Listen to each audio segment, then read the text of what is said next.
Time Warner Audiobooks presents Rich Dad, Poor Dad, written by Robert Kiyosaki with Sharon L. Lecter, CPA, and read by Stephen Hoy, featuring an introduction by Robert Kiyosaki.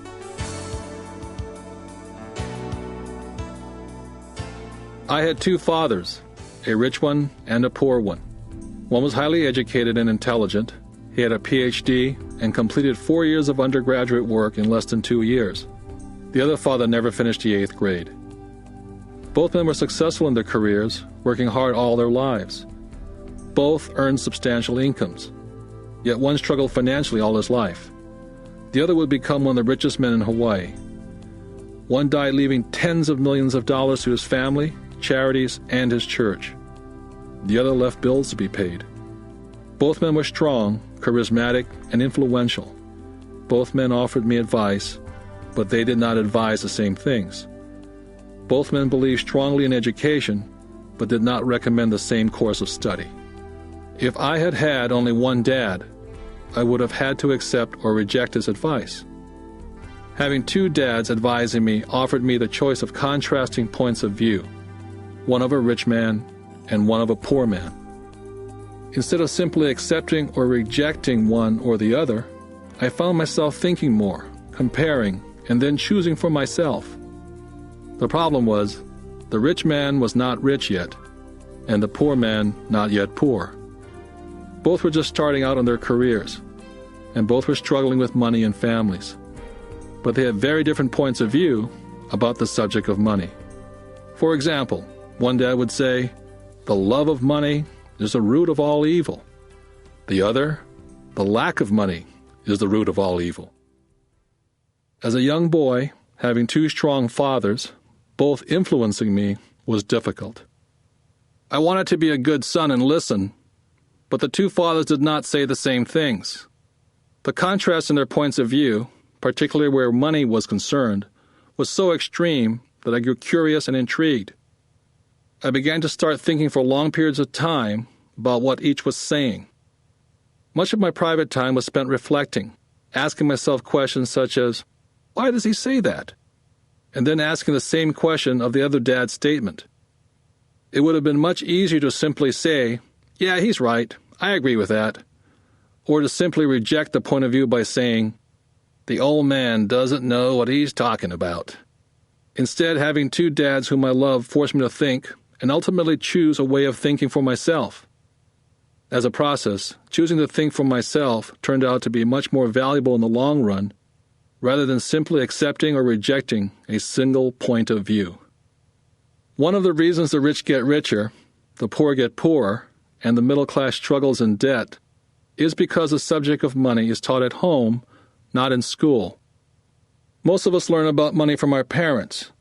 So what can a poor parent tell their child about money? They simply say, "Stay in school and study hard." The child may graduate with excellent grades, but with a poor person's financial programming and mindset. It was learned while the child was young. Money is not taught in schools. Schools focus on scholastic and professional skills, but not financial skills. This explains how smart bankers, doctors, and accountants who earned excellent grades in school may still struggle financially all their lives. Our staggering national debt is due in large part to highly educated politicians and government officials making financial decisions with little or no training on the subject of money. I often look ahead to the new millennium and wonder what will happen when we have millions of people who will need financial and medical assistance. They will be dependent upon their families or the government for financial support. What will happen when Medicare and Social Security run out of money? How will a nation survive if teaching children about money continues to be left to parents, most of whom will be, or already are, poor? Because I had two influential fathers, I learned from both of them. I had to think about each dad's advice, and in doing so, I gained valuable insight into the power and effect of one's thoughts on one's life. For example, one dad had a habit of saying, "I can't afford it." The other dad forbade those words to be used. He insisted I say, "How can I afford it?" One is a statement, and the other is a question. One lets you off the hook, and the other forces you to think. My soon-to-be rich dad would explain that by automatically saying the words, "I can't afford it," your brain stops working. By asking the question, "How can I afford it?" your brain is put to work. He did not mean buy everything you wanted. He was fanatical about exercising your mind, the most powerful computer in the world. My brain gets stronger every day because I exercise it. The stronger it gets, the more money I can make. He believed that automatically saying, "I can't afford it," was a sign of mental laziness. Although both dads worked hard, I noticed that one dad had a habit of putting his brain to sleep when it came to money matters, and the other had a habit of exercising his brain. The long-term result was that one dad grew stronger financially and the other grew weaker. It is not much different from a person who goes to the gym to exercise on a regular basis versus someone who sits on the couch watching television. Proper physical exercise increases your chances for health, and proper mental exercise increases your chances for wealth. Laziness decreases both health and wealth. My two dads had opposing attitudes in thought. One dad thought that the rich should pay more in taxes and take care of those less fortunate. The other said, taxes punish those who produce and reward those who don't produce. One dad recommended, study hard so you can find a good company to work for. The other recommended, study hard so you can find a good company to buy. One dad said, the reason I'm not rich is because I have you kids. The other said, the reason I must be rich is because I have you kids. One dad encouraged talking about money and business at the dinner table. The other forbade the subject of money to be discussed over a meal. One said, when it comes to money, play it safe and don't take risks. The other said, learn to manage risk. One believed, our home is our largest investment and our greatest asset. The other believed, my house is a liability, and if your house is your largest investment, you're in trouble. Both dads paid their bills on time, yet one paid his bills first, while the other paid his bills last. Being a product of two strong dads allowed me the luxury of observing the effects different thoughts have on one's life. I noticed that people really do shape their life through their thoughts. For example, my poor dad always said, I'll never be rich, and that prophecy became reality. My rich dad, on the other hand, always referred to himself as rich. He would say things like, I'm a rich man, and rich people don't do this. Even when he was flat broke, after a major financial setback, he continued to refer to himself as a rich man. He would cover himself by saying, there is a difference between being poor and being broke. Broke is temporary, and poor is eternal.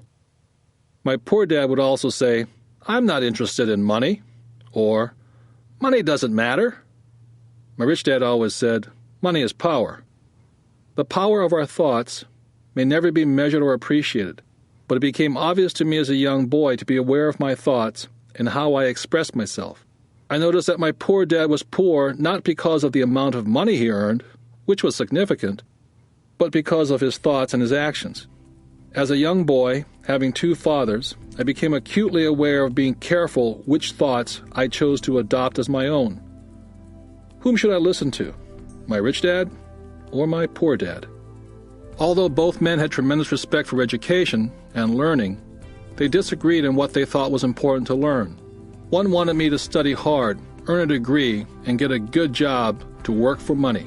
He wanted me to study to become a professional, an attorney, or an accountant, or to go to business school for my MBA. The other encouraged me to study to be rich, to understand how money works, and learn how to have it work for me. I don't work for money, were the words he would repeat over and over. Money works for me. At the age of 9, I decided to listen to and learn from my rich dad about money. In doing so, I chose not to listen to my poor dad, even though he was the one with all the college degrees. Once I made up my mind whom to listen to, my education about money began. My rich dad taught me over a period of 30 years, until I was age 39. He stopped once he realized that I knew and fully understood what he had been trying to drum into my often thick skull.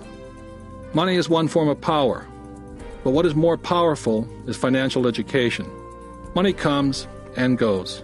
But if you have the education about how money works, you gain power over it and can begin building wealth.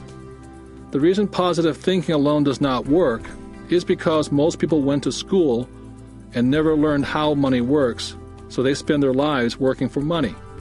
Because I was only 9 years old when I started, the lessons my rich dad taught me were simple. And when it was all said and done, there are only 6 main lessons repeated over 30 years. This book is about those 6 lessons, put as simply as possible as my rich dad put forth those lessons to me. The lessons are not meant to be answers, but guideposts. Guideposts that will assist you and your children to grow wealthier, no matter what happens in a world of increasing change and uncertainty. Dad, can you tell me how to get rich? My dad put down the evening paper. Why do you want to get rich, son? Because today Jimmy's mom drove up in their new Cadillac and they were going to their beach house for the weekend. He took 3 of his friends, but Mike and I weren't invited. They told us we weren't invited because we were poor kids. They did? My dad asked incredulously. Yeah, they did, I replied in a hurt tone. My dad silently shook his head, pushed his glasses up the bridge of his nose, and went back to reading his paper. I stood waiting for an answer. The year was 1956. I was 9 years old. By some twist of fate, I attended the same public school where the rich people sent their kids. We were primarily a sugar plantation town. The managers of the plantation and the other affluent people of the town, such as doctors, business owners, and bankers, sent their children to this school, grades 1 to 6. After grade 6, their children were generally sent off to private schools. Because my family lived on one side of the street, I went to this school. Had I lived on the other side of the street, I would have gone to a different school with kids from families more like mine. After grade 6, these kids and I would go on to the public intermediate and high school. There was no private school for them or for me. My dad finally put down the paper. Well, son, he began slowly, if you want to be rich, you have to learn to make money. How do I make money? I asked. Well, use your head, son, he said, smiling. Which really meant, that's all I'm going to tell you, or, I don't know the answer, so don't embarrass me. The next morning, I told my best friend Mike what my dad had said. As best I could tell, Mike and I were the only poor kids in this school. Mike was like me in that he was in this school by a twist of fate. Someone had drawn a jog in a line for the school district, and we wound up in school with the rich kids. So what do we do to make money? Mike asked. I don't know, I said. But do you want to be my partner? He agreed. And so on that Saturday morning, Mike became my first business partner. We spent all morning coming up with ideas on how to make money. Finally, that afternoon, a bolt of lightning came through our heads. It was an idea that Mike had gotten from a science book he'd read. Excitedly, we shook hands, and the partnership now had a business. For the next several weeks, Mike and I ran around our neighborhood, knocking on doors and asking our neighbors if they'd save their toothpaste tubes for us. With puzzled looks, most adults consented with a smile. Some asked us what we were doing, to which we replied, "We can't tell you. It's a business secret." My mom grew distressed as the weeks wore on. We had selected a site next to her washing machine as the place we would stockpile our raw materials. In a brown cardboard box that one time held ketchup bottles, our little pile of used toothpaste tubes began to grow. One day my dad drove up to see 2 9-year-old boys in the driveway with a production line operating at full speed. Fine white powder everywhere. On a long table were small milk cartons from school, and our family's hibachi grill was glowing with red-hot coals at maximum heat. Dad walked up cautiously, having to park the car at the base of the driveway, since the production line blocked the carport. As he got closer, he saw a steel pot sitting on top of the coals, with the toothpaste tubes being melted down. In those days, toothpaste did not come in plastic tubes. The tubes were made of lead. So once the paint was burned off, the tubes were dropped in the small steel pot, melted until they became liquid, and with my mom's pot holders, we were pouring the lead through a small hole in the top of the milk cartons. The milk cartons were filled with plaster of Paris. The white powder everywhere was the plaster before we mix it with water. The milk cartons were the outer containers for plaster of Paris molds. My dad watched as we carefully poured the molten lead through a small hole in the top of the plaster of Paris cube. "What are you boys doing?" he asked with a cautious smile. "We're doing what you told me to do. We're going to be rich," I said. "Yep," said Mike, grinning and nodding his head. "We're partners." "And what is in those plaster molds?" Dad asked. "Watch," I said. "This should be a good batch." With a small hammer, I tapped at the seal that divided the cube in half. Cautiously, I pulled up the top half of the plaster mold, and a lead nickel fell out. "Oh, my God," my dad said. "You're casting nickels out of lead." "That's right," Mike said. "We're making money." My dad smiled and shook his head. Along with a fire and a box of spent toothpaste tubes in front of him were two little boys covered with white dust and smiling from ear to ear. He asked us to put everything down and sit with him on the front step of our house. With a smile, he gently explained what the word counterfeiting meant. Our dreams were dashed. "You mean this is illegal?" asked Mike. "Yes, it is illegal," my dad said gently. "But you boys have shown great creativity and original thought. Keep going. I'm really proud of you." Disappointed, Mike and I sat in silence for about 20 minutes before we began cleaning up our mess. The business was over on opening day. Sweeping the powder up, I looked at Mike and said, "I guess Jimmy and his friends are right. We are poor." My father was just leaving as I said that. "Boys," he said, "you're only poor if you give up. The most important thing is that you did something. Most people only talk and dream of getting rich. You've done something. I'm very proud of the two of you. I will say it again. Keep going. Don't quit." Mike and I stood there in silence. They were nice words, but we still did not know what to do. "So how come you're not rich, Dad?" I asked. "Because I chose to be a school teacher. School teachers really don't think about being rich. We just like to teach. I wish I could help you, but I really don't know how to make money." Mike and I turned and continued our cleanup. "I know," said my dad. "If you boys want to learn how to be rich, don't ask me. Talk to your dad, Mike." "My dad?" asked Mike with a scrunched-up face. "Yeah, your dad," repeated my dad with a smile. "Your dad and I have the same banker, and he raves about your father. He's told me several times that your father is brilliant when it comes to making money. He seems to be building an empire, and I suspect in a few years he will be a very rich man." With that, Mike and I got excited again. With new vigor, we began cleaning up the mess caused by our now-defunct first business. As we were cleaning, we made plans on how and when to talk to Mike's dad. The problem was that Mike's dad worked long hours and often did not come home until late. His father owned warehouses, a construction company, a chain of stores, and 3 restaurants. It was the restaurants that kept him out late. Mike caught the bus home after we had finished cleaning up. He was going to talk to his dad when he got home that night and ask him if he would teach us how to become rich. Mike promised to call as soon as he talked to his dad, even if it was late. The phone rang at 8:30 p.m. Mike's dad had agreed to meet with Mike and me. At 7:30 Saturday morning, I caught the bus to the poor side of town. Michael and I met with his dad that morning at 8 o'clock. He was already busy and had been at work for more than an hour. His construction supervisor was just leaving in his pickup truck as I walked up to his simple, small, and tidy home. Mike met me at the door. "Dad's on the phone, and he said to wait on the back porch," Mike said as he opened the door. The old wooden floor creaked as I stepped across the threshold of this aging house. There was a cheap mat just inside the door. That mat was there to hide the years of wear from countless footsteps that the floor had supported. Although clean, it needed to be replaced. I felt claustrophobic as I entered the narrow living room, which was filled with old, musty, overstuffed furniture that today would be collector's items. Sitting on the couch were 2 women, a little older than my mom. Across from the women sat a man in workman's clothes. They smiled as Mike and I walked past them, heading for the kitchen, which led to the porch that overlooked the backyard. I smiled back shyly. Who are those people? I asked. Oh, they work for my dad. The older man runs his warehouses, and the women are the managers of the restaurants.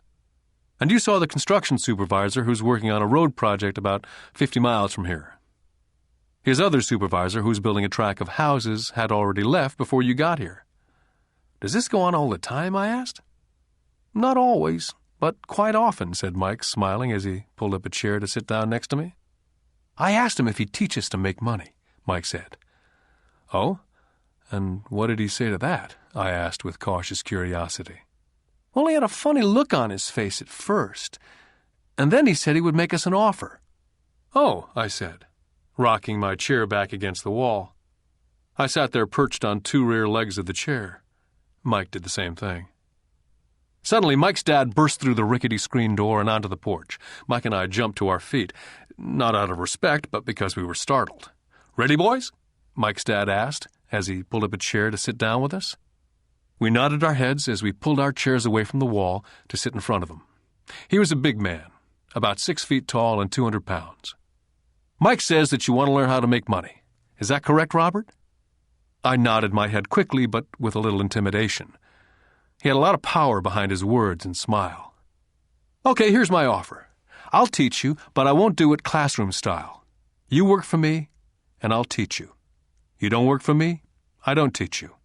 I can teach you faster if you work, and I'm wasting my time if you just want to sit and listen like you do in school.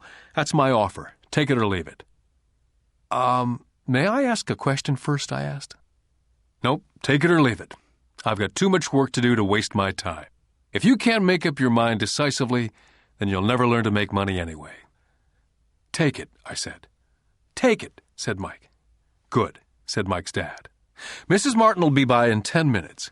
After I'm through with her, you ride with her to my superette, and you can begin working. I'll pay you 10 cents an hour, and you will work for 3 hours every Saturday. But I have a softball game today, I said. Mike's dad lowered his voice to a stern tone. Take it or leave it, he said. I'll take it, I replied, choosing to work and learn instead of playing softball. By 9 a.m. on a beautiful Saturday morning, Mike and I were working for Mrs. Martin.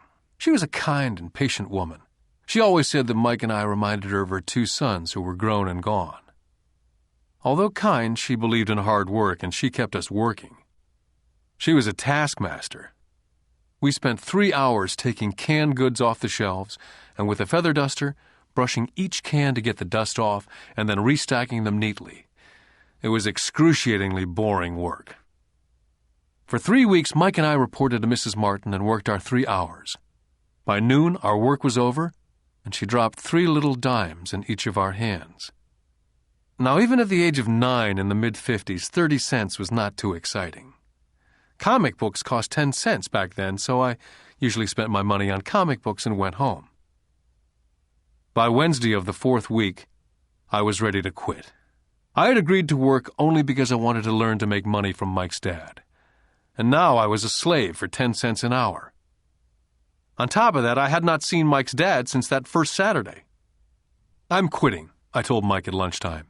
The school lunch was miserable. School was boring, and now I didn't even have my Saturdays to look forward to.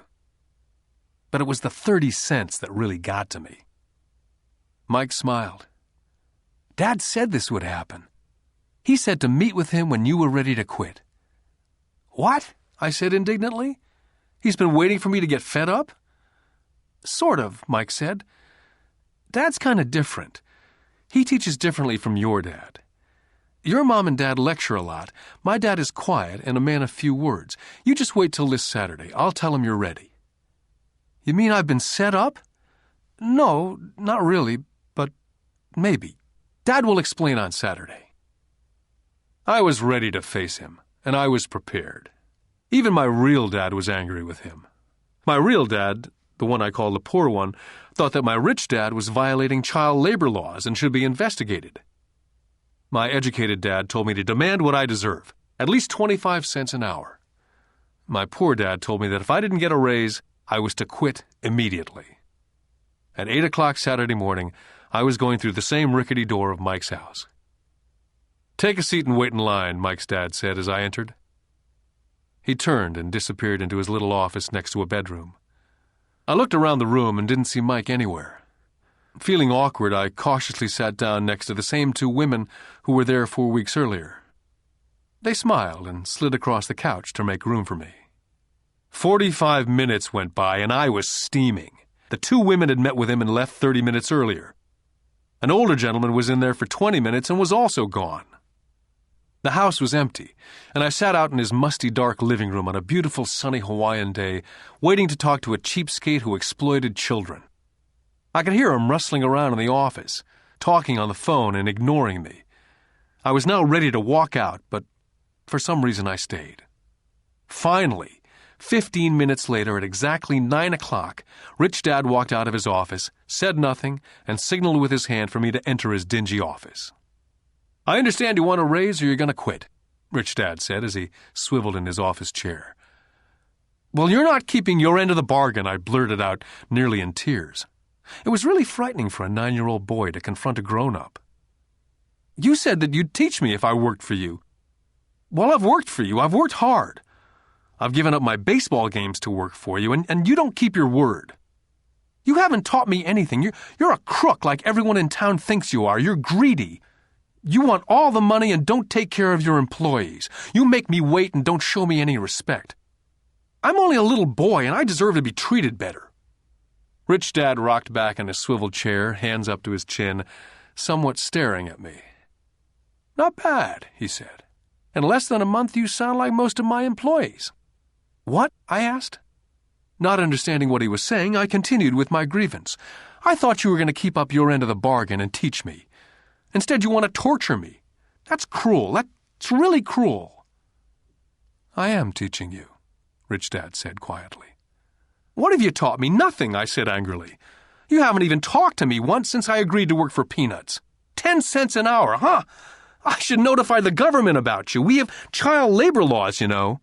My dad works for the government, you know." "Wow," said Rich Dad. "Now you sound like most of the people who used to work for me. People I've either fired or they've quit." "So what do you have to say?" I demanded, feeling pretty brave for a little kid.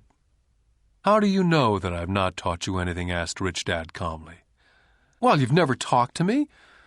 I've worked for 3 weeks and you've not taught me anything," I said with a pout. "Does teaching mean talking or a lecture?" Rich Dad asked.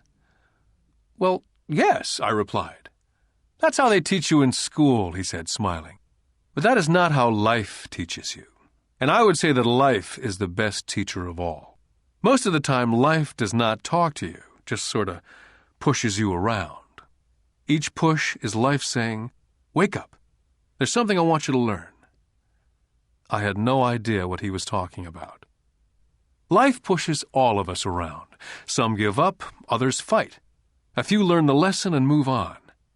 They welcome life pushing them around. To these few people, it means they need and want to learn something. They learn and move on. Most quit, and a few, like you, fight.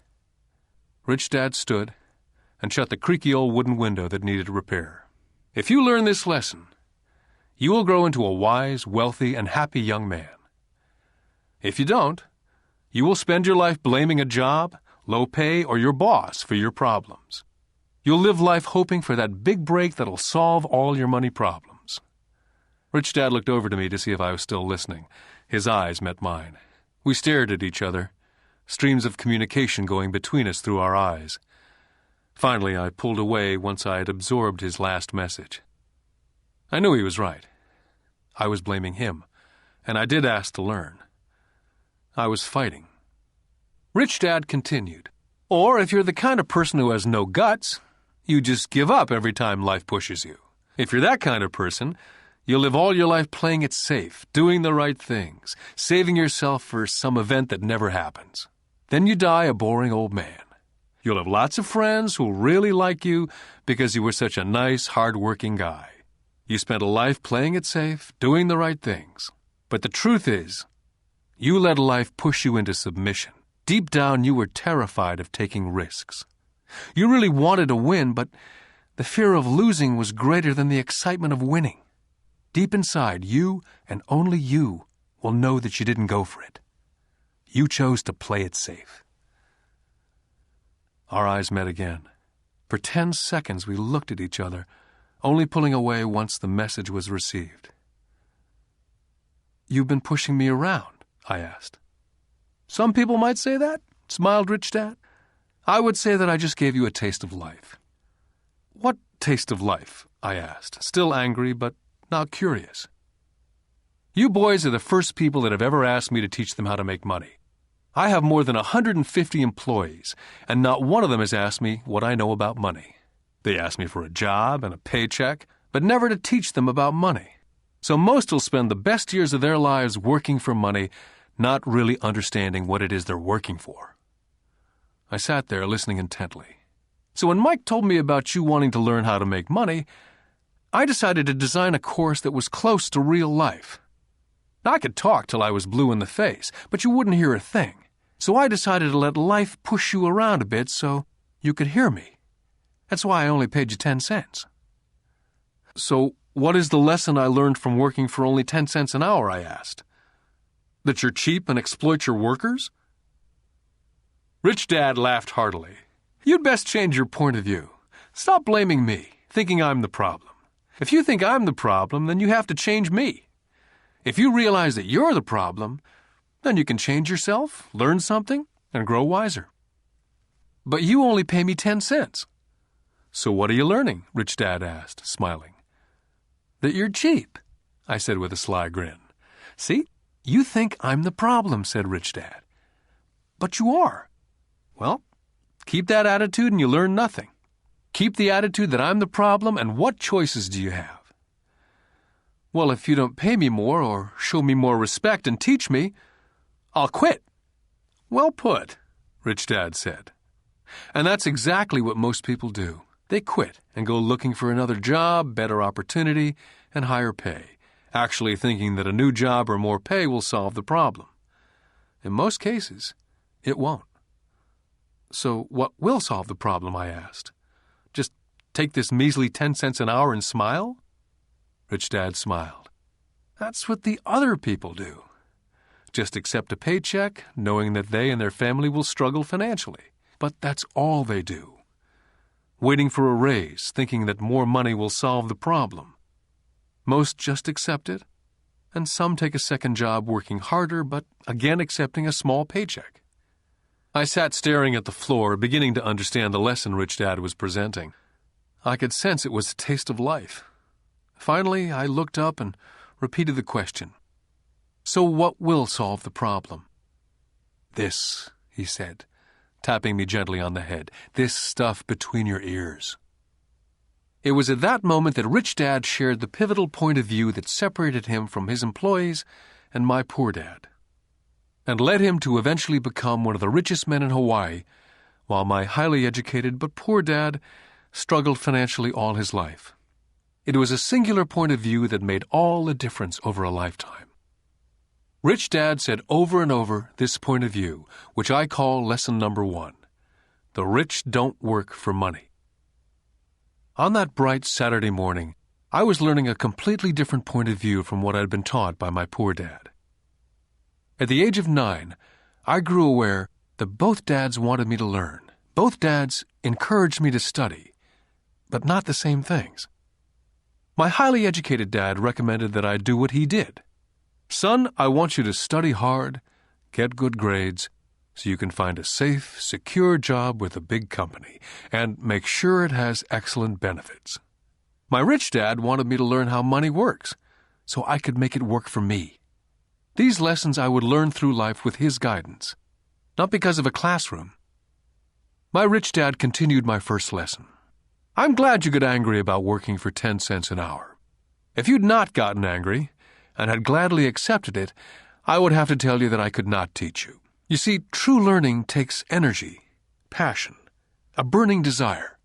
Anger is a big part of that formula, for passion is anger and love combined. When it comes to money, most people want to play it safe and feel secure, so passion does not direct them, fear does." "So is that why they'll take a job with low pay?" I asked. "Yes," said Rich Dad. "Some people say I exploit people because they don't pay as much as the sugar plantation or the government. I say people exploit themselves. It's their fear, not mine. But don't you feel you should pay them more? I asked. I don't have to. And besides, more money will not solve the problem. Just look at your dad. He makes a lot of money and he still can't pay his bills. Most people, given more money, only get into more debt. So that's why the 10 cents an hour, I said, smiling. It's a part of the lesson. That's right, smiled Rich Dad. You see, your dad went to school and got an excellent education so he could get a high-paying job, which he did. But he still has money problems because he never learned anything about money at school. On top of that, he believes in working for money. And you don't, I asked? No, not really, said Rich Dad. If you want to learn to work for money, then stay in school. That's a great place to learn to do that. But if you want to learn how to have money work for you, then I will teach you that. But only if you want to learn. Wouldn't everyone want to learn that, I asked? No, said Rich Dad, simply because it's easier to learn to work for money, especially if fear is your primary emotion when the subject of money is discussed. I don't understand, I said with a frown. Well, don't worry about that for now. Just know that it's fear that keeps most people working at a job. The fear of not paying their bills, the fear of being fired, the fear of not having enough money, the fear of starting over. That's the price of studying to learn a profession or trade and then working for money. Most people become a slave to money and then get angry at their boss. Learning to have money work for you is a completely different course of study, I asked. Absolutely, Rich Dad answered. Absolutely. We sat in silence. My friends would have been just starting their Little League baseball game. But for some reason I was now thankful I'd decided to work for 10 cents an hour. I sensed that I was about to learn something my friends would not learn in school. Ready to learn? Asked Rich Dad. Absolutely, I said with a grin. I've kept my promise. I've been teaching you from afar, my Rich Dad said. At 9 years old, you've gotten a taste of what it feels like to work for money. Just multiply your last month by 50 years, and you'll have an idea of what most people spend their life doing. I don't understand, I said. How did you feel waiting in line to see me? Once to get hired and once to ask for more money. Terrible, I said. If you choose to work for money, that is what life is like for many people, said Rich Dad. And how did you feel when Mrs. Martin dropped 3 dimes in your hand for 3 hours' work? I felt like it wasn't enough. It seemed like nothing. I was disappointed, I said. And that is how most employees feel when they look at their paychecks, especially after all the tax and other deductions are taken out. At least you got 100%. You mean most workers don't get paid everything? I asked with amazement. Heavens, no, said Rich Dad. The government always takes its share first. How do they do that? I asked. Taxes, said Rich Dad. You're taxed when you earn, you're taxed when you spend, you're taxed when you save, you're taxed when you die. Why do people let the government do that to them? The rich don't, said Rich Dad with a smile. The poor and the middle class do. I'll bet you that I earn more than your dad, yet he pays more in taxes. How can that be? I asked. As a 9-year-old boy, that made no sense to me. Why would someone let the government do that to them? Rich Dad sat there in silence. I guess he wanted me to listen instead of jabber away at the mouth. Finally, I calmed down. I did not like what I had heard. I knew my dad complained constantly about paying so much in taxes, but really did nothing about it. Was that life pushing him around? Rich Dad rocked slowly and silently in his chair, just looking at me. Ready to learn? He asked. I nodded my head slowly. Learning how to have money work for you is a lifetime study. Most people go to college for 4 years and their education ends. I already know that my study of money will continue over a lifetime simply because the more I find out, the more I find out I need to know. Most people never study the subject. They go to work, get their paycheck, balance their checkbooks, and that's it. On top of that, they wonder why they have money problems. Then they think that more money will solve the problem. Few realize that it's their lack of financial education that is the problem. So, my dad has tax problems because he doesn't understand money? I asked, confused. Look, said Rich Dad, Taxes are just one small section on learning how to have money work for you. Today, I just wanted to find out if you still have the passion to learn about money. Most people don't. They want to go to school, learn a profession, have fun at their work, and earn lots of money. One day they wake up with big money problems, and then they can't stop working. That's the price of only knowing how to work for money, instead of studying how to have money work for you. So, do you still have the passion to learn? Asked Rich Dad. I nodded my head. Good, said Rich Dad. Now get back to work. This time I will pay you nothing. What? I asked in amazement. You heard me. Nothing. You'll work the same 3 hours every Saturday, but this time you will not be paid 10 cents an hour. You said you wanted to learn to not work for money, so I'm not going to pay you anything. I couldn't believe what I was hearing. I've already had this conversation with Mike. He's already working, dusting, and stacking canned goods for free. You better hurry up and get back there. I stood there, still not believing what a raw deal I'd been handed. Here I came to ask for a raise, and now I was being told to keep working for nothing. Rich Dad tapped me on the head and said, "Use this. Now get out of here." I didn't tell my poor dad I wasn't being paid. He would not have understood, and I did not want to try to explain something that I did not yet understand myself. For 3 more weeks, Mike and I worked for 3 hours every Saturday for nothing. The work didn't bother me, and the routine got easier. It was the missed baseball games and not being able to afford to buy a few comic books that got to me. Rich Dad stopped by at noon on the 3rd week. We heard his truck pull up in the parking lot and sputter when the engine was turned off. He entered the store and greeted Mrs. Martin with a hug. After finding out how things were going in the store, he reached into the ice cream freezer, pulled out 2 bars, paid for them, and signaled to Mike and me, "Let's go for a walk, boys." We crossed the street, dodging a few cars, and walked across a large grassy field where a few adults were playing softball. Sitting down at a remote picnic table, he handed Mike and me the ice cream bars. "How's it going, boys?" "Okay," Mike said. I nodded in agreement. "Learn anything yet?" Rich Dad asked.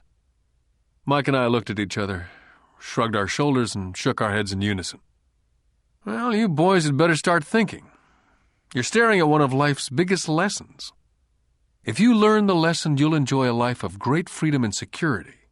If you don't learn the lesson, you'll wind up like Mrs. Martin and most of the people playing softball in this park. They work very hard for little money, clinging to the illusion of job security, looking forward to a 3-week vacation each year and a skimpy pension after 45 years of work. Now, if that excites you, I'll give you a raise to 25 cents an hour." "But these are good, hard-working people. Are you making fun of them?" I demanded. A smile came over Rich Dad's face. "Mrs. Martin's like a mother to me, and I would never be that cruel. I may sound cruel because I'm doing my best to point something out to the two of you. I want to expand your point of view so you can see something most people never have the benefit of seeing because their vision is too narrow. Most people never see the trap they're in." Mike and I sat there uncertain of his message. He sounded cruel, yet we could sense he was desperately wanting us to know something. With a smile, Rich Dad said, "Doesn't that 25 cents an hour sound good? Doesn't that make your heart beat a little faster?" I shook my head no, but it really did. 25 cents an hour would be big bucks to me. "Okay, I'll pay you $1 an hour," Rich Dad said with a sly grin. Now my heart was beginning to race. My brain was screaming, "Take it, take it." I could not believe what I was hearing. Still, I said nothing. "Okay, $2 an hour." My little 9-year-old brain and heart nearly exploded. After all, it was 1956, and being paid $2 an hour would have made me the richest kid in the world. I couldn't imagine earning that kind of money. I wanted to say yes, but somehow my mouth stayed silent. Maybe my brain had overheated and blown a fuse, but deep down I badly wanted that $2 an hour. The ice cream had melted and was running down my hand. Rich Dad was looking at 2 boys staring back at him, eyes wide open and brains empty. He knew that he was testing us, and he knew there was part of our emotions that wanted to take the deal. "Okay," he said, $5 an hour. Suddenly there was a silence from inside me. Something had changed. The offer was too big and had gotten ridiculous. Not too many grown-ups in 1956 made more than $5 an hour. The temptation disappeared and a calm set in. Slowly, I turned to my left to look at Mike. He looked back at me. The part of my soul that was weak and needy was silenced. The part of me that had no price took over. There was a calm and a certainty about money that entered my brain and my soul. I knew Mike had gotten to that point also. "Good," Rich Dad said softly. "Most people have a price. And they have a price because of human emotions named fear and greed. First, the fear of being without money motivates us to work hard. And then once we get that paycheck, greed or desire starts us thinking about all the wonderful things money can buy. The pattern is then set." "What pattern?" I asked. "The pattern of get up, go to work, pay bills, get up, go to work, pay bills. Their lives are then run forever by two emotions, fear and greed. Offer them more money, and they continue the cycle by also increasing their spending. This is what I call the rat race." "There is another way?" Mike asked. "Yes," said Rich Dad slowly, "but only a few people find it." "And what is that way?" Mike asked.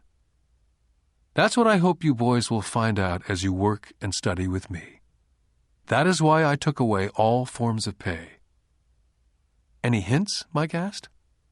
"We're kind of tired of working hard, especially for nothing." "Well, the first step is telling the truth," said Rich Dad. "We haven't been lying," I said.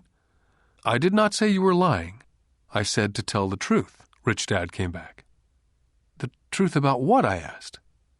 "How you're feeling," Rich Dad said. "You don't have to say it to anyone else, just yourself." "You mean the people in this park, the people who work for you, Mrs. Martin, they don't do that?" I asked. "I doubt it," Rich Dad said. "Instead, they feel the fear of not having money. Instead of confronting the fear, they react instead of think. They react emotionally instead of using their heads," Rich Dad said, tapping us on our heads. "Then they get a few bucks in their hands, and again the emotion of joy and desire and greed take over. And again they react instead of think." "So their emotions do their thinking," Mike said. "That's correct," said Rich Dad. "Money is running their lives, and they refuse to tell the truth about that. Money is in control of their emotions, and hence their souls." Rich Dad sat quietly, letting his words sink in. Realizing we had absorbed as much as possible of what he was talking about, Rich Dad said, "I want you boys to avoid that trap. That is really what I want to teach you. Not just to be rich, because being rich does not solve the problem." "It doesn't?" I asked, surprised. "No, it doesn't. Let me finish with the other emotion, which is desire. Some call it greed, but I prefer desire. It's perfectly normal to desire something better, prettier, more fun or exciting. So people also work for money because of desire. They desire money for the joy they think it can buy. But the joy that money brings is often short-lived, and they soon need more money for more joy, more pleasure, more comfort, more security. So they keep working, thinking money will soothe their souls that are troubled by fear and desire, but money cannot do that." "Even for rich people?" Mike asked. "Rich people included," said Rich Dad. "In fact, the reason many rich people are rich is not because of desire, but because of fear. They actually think that money can eliminate that fear of not having money, of being poor. So they amass tons of it only to find out that the fear gets worse. They now fear losing it. I have friends who keep on working even though they have plenty. I know people who have millions who are more afraid now than when they were poor. They're terrified of losing all their money. I want to teach you to master the power of money, not be afraid of it. And they don't teach that in school. If you don't learn it, you can become a slave to money." It was finally making sense. He did want us to widen our views, to see what Mrs. Martin could not see, his employees could not see, or my dad for that matter. He used examples that sounded cruel at the time, but I've never forgotten them. My vision widened that day.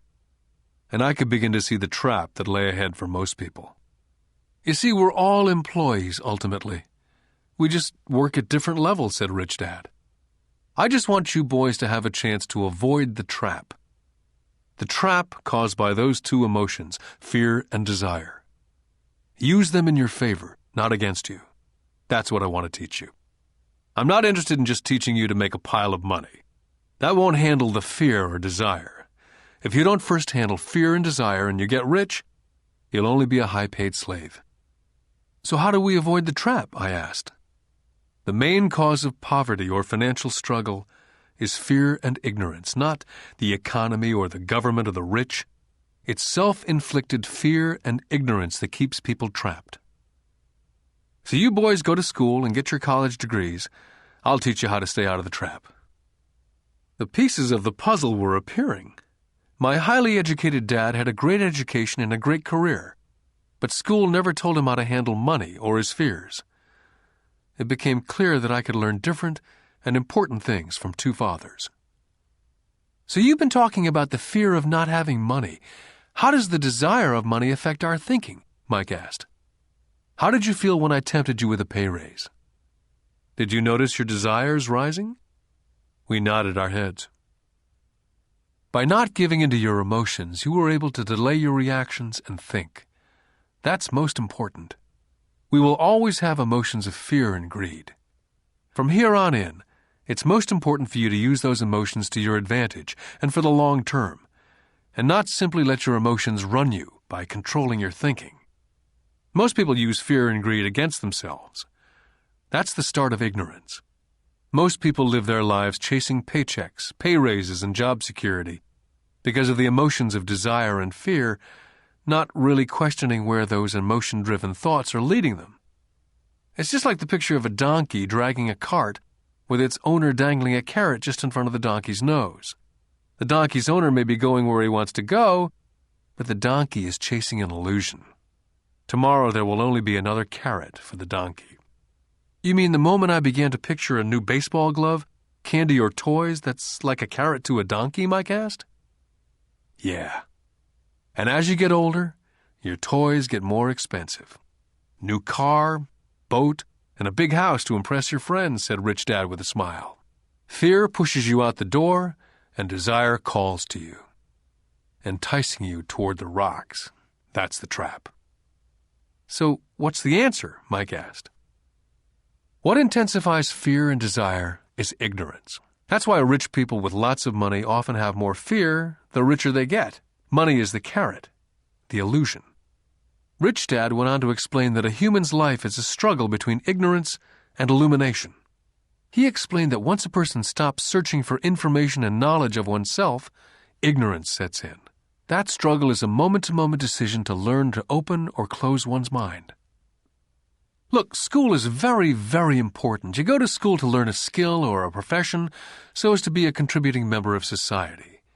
Every culture needs teachers, doctors, mechanics, artists, cooks, business people, police officers, firefighters, soldiers. Schools train them so our culture can thrive and flourish, said Rich Dad. Unfortunately for many people, school is the end, not the beginning. What does ignorance have to do with greed and fear, I asked. Because it's ignorance about money that causes so much greed and so much fear, said Rich Dad. Let me give you some examples. A doctor wanting more money to better provide for his family raises his fees. By raising his fees, it makes healthcare more expensive for everyone. Now it hurts the poor people the most, so poor people have worse health than those with money. Because the doctors raise their rates, the attorneys raise their rates. Because the attorneys' rates have gone up, school teachers want a raise, which raises our taxes, and on and on and on. Soon there will be such a horrifying gap between the rich and the poor that chaos will break out, and another great civilization will collapse. Great civilizations collapsed when the gap between the haves and the have-nots was too great. America's on the same course, proving once again that history repeats itself, because we do not learn from history. We only memorize historical dates and names, not the lesson. Aren't prices supposed to go up, I asked. Not in an educated society with a well-run government. Prices should actually come down. Of course, that's often only true in theory. Prices go up because of greed and fear caused by ignorance. If schools taught people about money, there would be more money and lower prices. But schools only focus on teaching people to work for money, not how to harness money's power.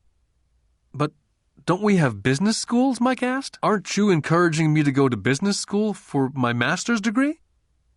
Yes, said Rich Dad. But all too often business schools train employees who are sophisticated bean counters. Heaven forbid a bean counter takes over a business. All they do is look at the numbers, fire people, and kill the business. I know because I hire bean counters. All they think about is cutting costs and raising prices, which causes more problems. Bean counting is important. I wish more people knew it, but it too is not the whole picture, added Rich Dad angrily. So is there an answer? Asked Mike. Yes, said Rich Dad. Learn to use your emotions to think, not think with your emotions. When you boys mastered your emotions, first by agreeing to work for free, I knew there was hope. When you again resisted your emotions when I tempted you with more money, you were again learning to think in spite of being emotionally charged. That's the first step. Can you tell the difference between emotions thinking and the head thinking? Mike asked. Oh, yes, I hear it all the time, said Rich Dad. I hear things like, well, everyone has to work, or the rich are crooks, or I'll get another job, I deserve this raise. You can't push me around, or I like this job because it's secure. Instead of, is there something I'm missing here? Which breaks the emotional thought and gives you time to think clearly. I must admit it was a great lesson to be getting, to know when someone was speaking out of emotions or out of clear thought. It was a lesson that served me well for life, especially when I was the one speaking out of reaction and not from clear thought. As we headed back to the store, Rich Dad explained that the rich really did make money. They did not work for it. He went on to explain that when Mike and I were casting 5-cent pieces out of lead, thinking we were making money, we were very close to thinking the way rich people think. The problem was that it was illegal for us to do it. Rich Dad went on to explain that the rich know that money is an illusion, truly like the carrot for the donkey. It's only out of fear and greed that the illusion of money is held together by billions of people thinking that money is real. Money is really made up. It was only because of the illusion of confidence and the ignorance of the masses that the house of cards stood standing. In fact, he said, in many ways the donkey's carrot was more valuable than money. As he climbed into his pickup truck outside of his little convenience store, he said, "Keep working, boys. But the sooner you forget about needing a paycheck, the easier your adult life will be. Keep using your brain. Work for free. And soon your mind will show you ways of making money far beyond what I could ever pay you. You'll begin to see opportunities right in front of you that in the past would have gone unnoticed." Mike and I picked up our things from the store and waved goodbye to Mrs. Martin. We went back to the park, to the same picnic bench, and spent several more hours thinking and talking. We spent the next week at school thinking and talking. For 2 more weeks, we kept thinking and talking and working for free. At the end of the second Saturday, I was again saying goodbye to Mrs. Martin and looking at the comic book stand with a longing gaze. The hard thing about not even getting 30 cents every Saturday was that I didn't have any money to buy comic books. Suddenly, as Mrs. Martin was saying goodbye to Mike and me, I saw something she was doing that I'd never seen her do before. I'd seen her do it, but I never took notice of it. Mrs. Martin was cutting the front page of the comic book in half. She was keeping the top half of the comic book cover and throwing the rest of the comic book into a large brown cardboard box. When I asked her what she did with the comic books, she said, "I throw them away. I give the top half of the cover back to the comic book distributor for credit when he brings in the new comics. He's coming in an hour." Mike and I waited for an hour. Soon the distributor arrived, and I asked him if we could have the comic books, to which he replied, "You can have them if you work for this store and do not resell them." Our partnership was revived. Mike's mom had a spare room in the basement that no one used. We cleaned it out and began piling hundreds of comic books in that room. Soon our comic book library was open to the public. We hired Mike's younger sister, who loved to study, to be head librarian. She charged each child 10 cents admission to the library, which was open from 2:30 to 4:30 p.m. every day after school. The customers, the children of the neighborhood, could read as many comics as they could in 2 hours. It was a bargain for them, since a comic cost 10 cents each, and they could read 5 or 6 in 2 hours. Mike's sister would check the kids as they left to make sure they weren't borrowing any comic books. She also kept the books, logging in how many kids showed up each day, who they were, and any comments they might have. Mike and I averaged $9.50 per week over a 3-month period. We paid his sister $1 a week and allowed her to read the comics for free, which she rarely did since she was always studying. Mike and I kept our agreement by working in the store every Saturday and collecting all the comic books from the different stores. We kept our agreement to the distributor by not selling any comic books. We burned them once they got too tattered. We tried opening a branch office, but we could never quite find someone as dedicated as Mike's sister we could trust. At an early age, we found out how hard it was to find good staff. 3 months after the library first opened, a fight broke out in the room. Some bullies from another neighborhood pushed their way in and started it. Mike's dad suggested we shut down the business. So our comic book business was shut down and we stopped working on Saturdays at the convenience store. Anyway, Rich Dad was excited because he had new things he wanted to teach us. He was happy because we'd learned our first lesson so well. We'd learned to have money work for us. By not getting paid for our work at the store, we were forced to use our imaginations to identify an opportunity to make money. By starting our own business, the comic book library, we were in control of our own finances, not dependent on an employer. The best part was that our business generated money for us, even when we weren't physically there. Our money worked for us. Instead of paying us money, Rich Dad had given us so much more. Lesson 2. Why Teach Financial Literacy? In 1990, my best friend Mike took over his father's empire and is in fact doing a better job than his dad did. We see each other once or twice a year on the golf course. He and his wife are wealthier than you could imagine. Rich Dad's empire is in great hands, and Mike is now grooming his son to take his place, as his dad groomed us.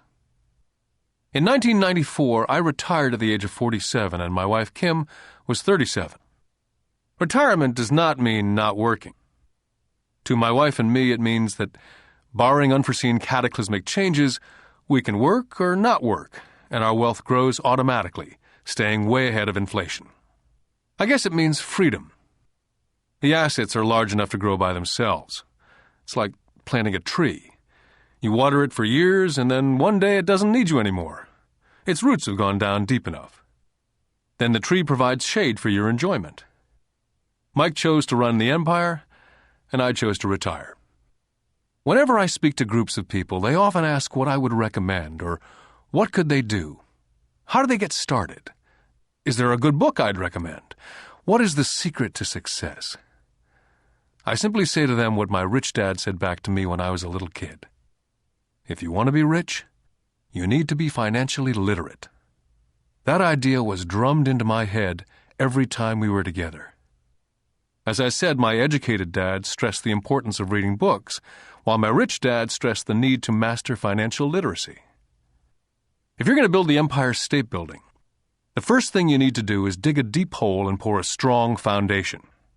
If you're going to build a home in the suburbs, all you need to do is pour a 6-inch slab of concrete.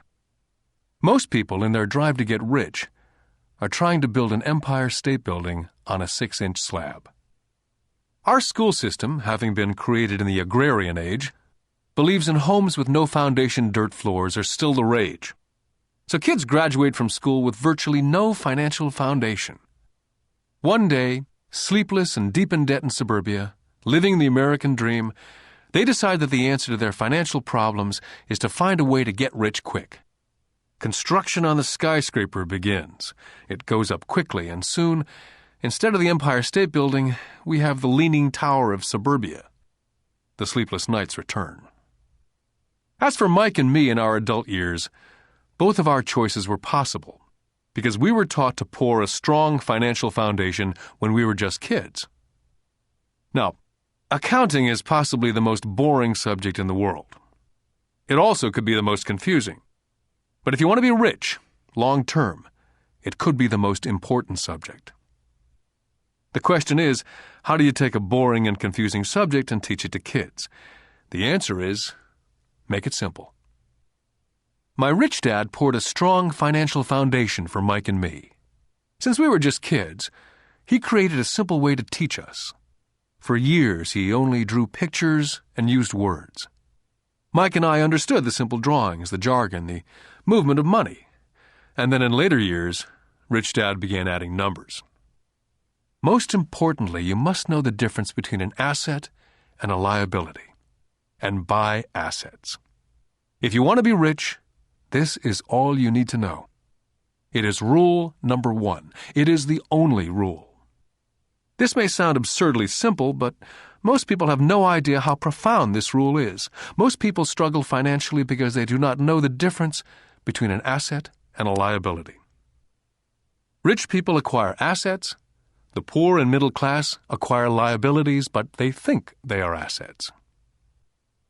When Rich Dad explained this to Mike and me, we thought he was kidding. Here we were nearly teenagers and waiting for the secret to get rich, and this was his answer. It was so simple that we had to stop for a long time to think about it. If it's that simple, how come everyone's not rich? I asked. Rich Dad smiled, because people do not know the difference between an asset and a liability.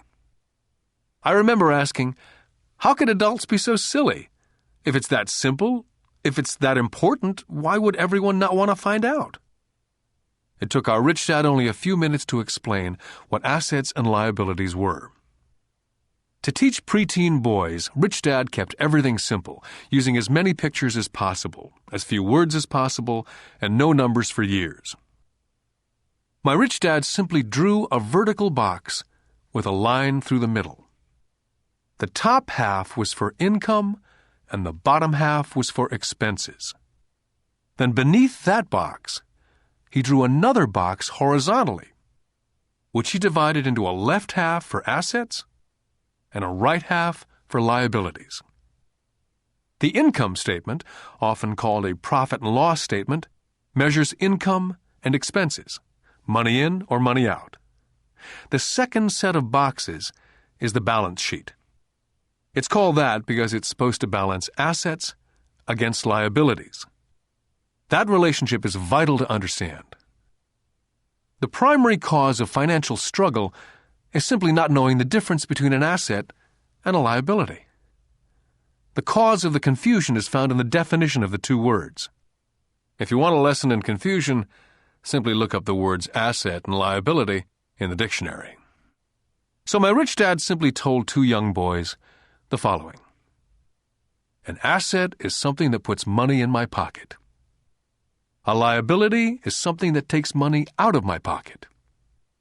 This is really all you need to know. If you want to be rich, simply spend your life buying assets. If you want to be poor or middle class, spend your life buying liabilities. It's not knowing the difference that causes most of the financial struggle in the real world. My Rich Dad then drew 3 arrows on his diagram. He explained, the arrow represents the flow of cash, or cash flow. In 80% of most families, the financial story is a story of working hard in an effort to get ahead. It's not because they don't make money, but because they spend their lives buying liabilities instead of assets.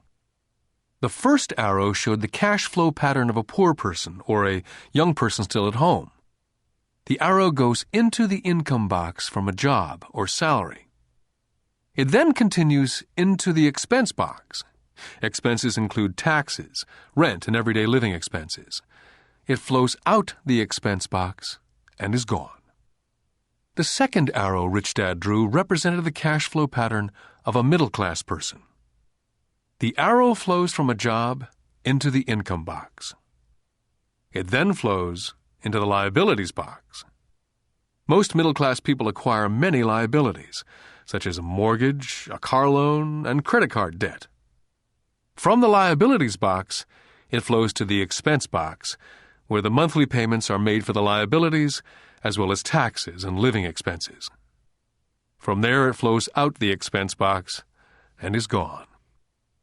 The third arrow is the pattern of a wealthy person. This arrow simply flows from the asset box into the income box. The cash flow is not generated by a job or salary, but by assets. Remember, assets are things that put money in your pocket. Additionally, the rich have few expenses and liabilities, or if they do, those liabilities are more than covered by their assets. Examples such as these are oversimplified. Everyone has living expenses, the need for food, shelter, and clothing. The diagrams Rich Dad drew show the flow of cash through a poor, middle class, or wealthy person's life. It's the cash flow that tells the story. It's the story of how a person handles their money, what they do after they get the money in their hand. I cringe whenever I hear people ask me how to get rich quicker. Or how do they start? I often hear, I'm in debt, so I need to make more money. But more money will often not solve the problem. In fact, it may actually accelerate the problem. Money often makes obvious our tragic human flaws. Money often puts a spotlight on what we do not know. That's why, all too often, a person who comes into a sudden windfall of cash, let's say an inheritance, a pay raise, or lottery winnings, soon returns to the same financial mess, if not worse than the mess they were in before they received the money. Money only accentuates the cash flow pattern running in your head. If your pattern is to spend everything you get, most likely an increase in cash will just result in an increase in spending. Thus the saying, a fool and his money is one big party.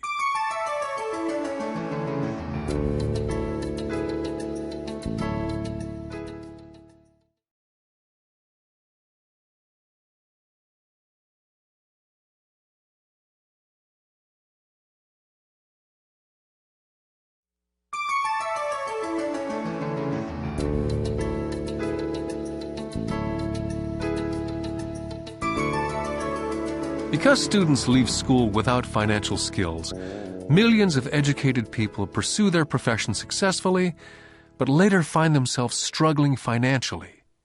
They work harder but don't get ahead. What's missing from their education is not how to make money, but how to spend money. What to do after you make it. It's called financial aptitude. What to do with the money once you make it, how to keep people from taking it from you, how long you keep it, and how hard that money works for you. Most people cannot tell why they struggle financially because they don't understand cash flow. A person can be highly educated, professionally successful, and financially illiterate. These people often work harder than they need to because they learned how to work hard, but not how to have their money work for them. The moving picture show of hard-working people has a set pattern. Recently married, the happy, highly educated young couple move in together in one of their cramped rented apartments. Immediately they realize that they're saving money because two can live as cheaply as one. The problem is, the apartment is cramped. They decide to save money to buy their dream home so they can have kids. They now have two incomes, and they begin to focus on their careers. Their incomes begin to increase. As their incomes go up, their expenses go up as well, so there is little or no money to flow into the asset box. This means the only income they get comes from their jobs. The number one expense for most people is taxes. Many people think it's income tax, but for most Americans, their highest tax is Social Security.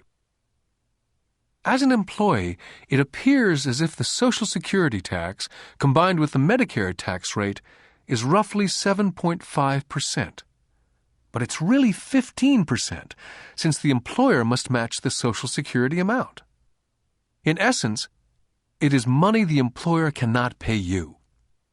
On top of that, you still have to pay income tax on the amount deducted from your wages for Social Security tax. Income you never receive because it went directly to Social Security through withholding. Then their liabilities go up. This is best demonstrated by going back to the young couple. As a result of their incomes going up, They decide to go out and buy the house of their dreams. Once in their house, they have a new tax, called property tax. Then they buy a new car, new furniture, and new appliances to match their new house. All of a sudden, they wake up, and their liabilities column is full of mortgage debt and credit card debt. They're now trapped in the rat race. A child comes along. They work harder. The process repeats itself. More money and higher taxes, also called bracket creep. A credit card comes in the mail. They use it. It maxes out. A loan company calls and says their greatest asset, their home, has appreciated in value. The company offers a bill consolidation loan because their credit is so good and tells them the intelligent thing to do is clear off the high-interest consumer debt by paying off their credit card. And besides, interest on their home is a tax deduction. They go for it and pay off those high-interest credit cards. They breathe a sigh of relief. Their credit cards are paid off. They've now folded their consumer debt into their home mortgage. Their payments go down because they extend their debt over 30 years. It is the smart thing to do. Their neighbor calls to invite them to go shopping. The Memorial Day sale is on. A chance to save some money. They say to themselves, "I won't buy anything, I'll just go look." But just in case they find something, they tuck that clean credit card inside their wallet. I run into this young couple all the time. Their names change, but their financial dilemma is the same. They come to one of my talks to hear what I have to say. They ask me, "Can you tell us how to make more money?" Their spending habits have caused them to seek more income. They don't even know that the trouble is really how they choose to spend the money they do have. And that is the real cause of their financial struggle. It's caused by financial illiteracy and not understanding the difference between an asset and a liability. More money seldom solves someone's money problems. Intelligence solves problems. There's a saying a friend of mine says over and over to people in debt: if you find yourself in a hole, stop digging. The poor and middle class all too often allow the power of money to control them. By simply getting up and working harder, failing to ask themselves if what they do makes sense, they shoot themselves in the foot as they leave for work every morning. By not fully understanding money, the vast majority of people allow the awesome power of money to control them. The power of money is used against them. By the time Mike and I were 16 years old, we began to have problems in school. We were not bad kids. We just began to separate from the crowd. We worked for Mike's dad after school and on the weekends. Mike and I often spent hours after work just sitting at a table with his dad while he held meetings with his bankers, attorneys, accountants, brokers, investors, managers, and employees. We learned more sitting at his meetings than we did in all our years of school, college included. Mike's dad was not school educated, but he was financially educated and successful as a result. He used to tell us over and over again, an intelligent person hires people who are more intelligent than they are. So Mike and I had the benefit of spending hours listening to, and in the process learning from, intelligent people. But because of this, both Mike and I just could not go along with the standard dogma that our teachers preached. Occasionally, Mike or I would ask our teachers how what we studied was applicable, or we asked why we never studied money and how it worked. To the latter question, we often got the answer that money was not important, that if we excelled in our education, the money would follow. The more we knew about the power of money, the more distant we grew from the teachers and our classmates. My highly educated dad never pressured me about my grades. I often wondered why, but we did begin to argue about money. By the time I was 16, I probably had a far better foundation with money than both my mom and dad. I could keep books. I listened to tax accountants, corporate attorneys, bankers, real estate brokers, investors, and so forth. My dad talked to teachers. One day, my dad was telling me why our home was his greatest investment. A not too pleasant argument took place when I showed him why I thought a house was not a good investment. The argument illustrated the difference in perception between my rich dad and my poor dad when it came to their homes. Poor dad thought his house was an asset and listed it in the asset box, and the rich dad thought it was a liability and put his home in the liability box. I remember when I drew a diagram for my dad showing him the direction of cash flow. I also showed him the ancillary expenses that went along with owning the home. A bigger home meant bigger expenses, and the cash flow kept going out through the expense column. Today, I am still challenged on the idea of a house not being an asset. And I know that for many people, it's their dream as well as their largest investment. And owning your own home is better than nothing. I simply offer an alternate way of looking at this popular dogma. My wife and I would love a bigger, more flashy house to impress the Joneses, but we know it is not an asset. It's a liability since it takes money out of our pocket. So here's the argument I put forth. I really do not expect most people to agree with it because a nice home is an emotional thing. And when it comes to money, high emotions tend to lower financial intelligence. When it comes to houses, I point out that most people work all their lives paying for a home they never own. In other words, most people buy a new house every so many years, each time incurring a new 30-year loan to pay off the previous one. Even though people receive a tax deduction for interest on mortgage payments, they pay for all their other expenses with after-tax dollars, even after they pay off their mortgage. Then there are property taxes. My wife's parents were shocked when the property taxes on their home went to $1,000 a month. This was after they'd retired, so the increase put a strain on their retirement budget, and they felt forced to move. Also, houses do not always go up in value. I still had friends who owe $1 million for a home that will today sell for only $700,000. Finally, the greatest losses of all are those from missed opportunities.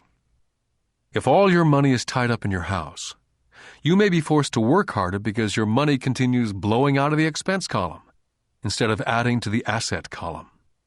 The classic middle-class cash flow pattern. If a young couple would put more money into their asset column early on, their later years would get easier, especially as they prepared to send their children to college. Their assets would have grown and would be available to help cover expenses. All too often, a house only serves as a vehicle for incurring a home equity loan to pay for mounting expenses. In summary, the end result in making a decision to own a house that is too expensive in lieu of starting an investment portfolio early on impacts an individual in at least the following 3 ways. Number 1, loss of time, during which other assets could have grown in value. Number 2, loss of additional capital, which could have been invested instead of paying for high-maintenance expenses related directly to the home. Number 3, loss of education. Too often, people count their house, savings, and retirement plan as all they have in their asset column. Because they have no money to invest, they simply do not invest. This costs them investment experience. Most never become what the investment world calls a sophisticated investor. And the best investments are usually first sold to sophisticated investors, who then turn around and sell them to the people playing it safe. My educated dad's personal financial statement best demonstrates the life of someone in the rat race. His expenses seem to always keep up with his income, never allowing him to invest in assets. As a result, his liabilities, such as his mortgage and credit card debts, are larger than his assets. My rich dad's personal financial statement, on the other hand, reflects the results of a life dedicated to investing and minimizing liabilities. His assets greatly exceed his liabilities. A review of my rich dad's financial statement is why the rich get richer. The asset column generates more than enough income to cover expenses, with the balance reinvested into the asset column. The asset column continues to grow, and therefore, the income it produces grows with it. The result being the rich get richer. The middle class finds itself in a constant state of financial struggle. Their primary income is through wages. And as their wages increase, so do their taxes. Their expenses tend to increase in equal increments as their wages increase, hence the phrase, the rat race. They treat their home as their primary asset instead of investing in income-producing assets. Remember, the most important rule is to know the difference between an asset and a liability. Once you understand the difference, concentrate your efforts on only buying income-generating assets. That's the best way to get started on a path to becoming rich. Keep doing that, and your asset column will grow. Focus on keeping liabilities and expenses down. This will make more money available to continue pouring into the asset column. This pattern of treating your home as an investment, and the philosophy that a pay raise means you can buy a larger home or spend more, is the foundation of today's debt-ridden society. This process of increased spending throws families into greater debt and into more financial uncertainty, even though they may be advancing in their jobs and receiving pay raises on a regular basis. This is high-risk living caused by weak financial education. As an employee who's also a homeowner, your working efforts are generally as follows. You work for someone else.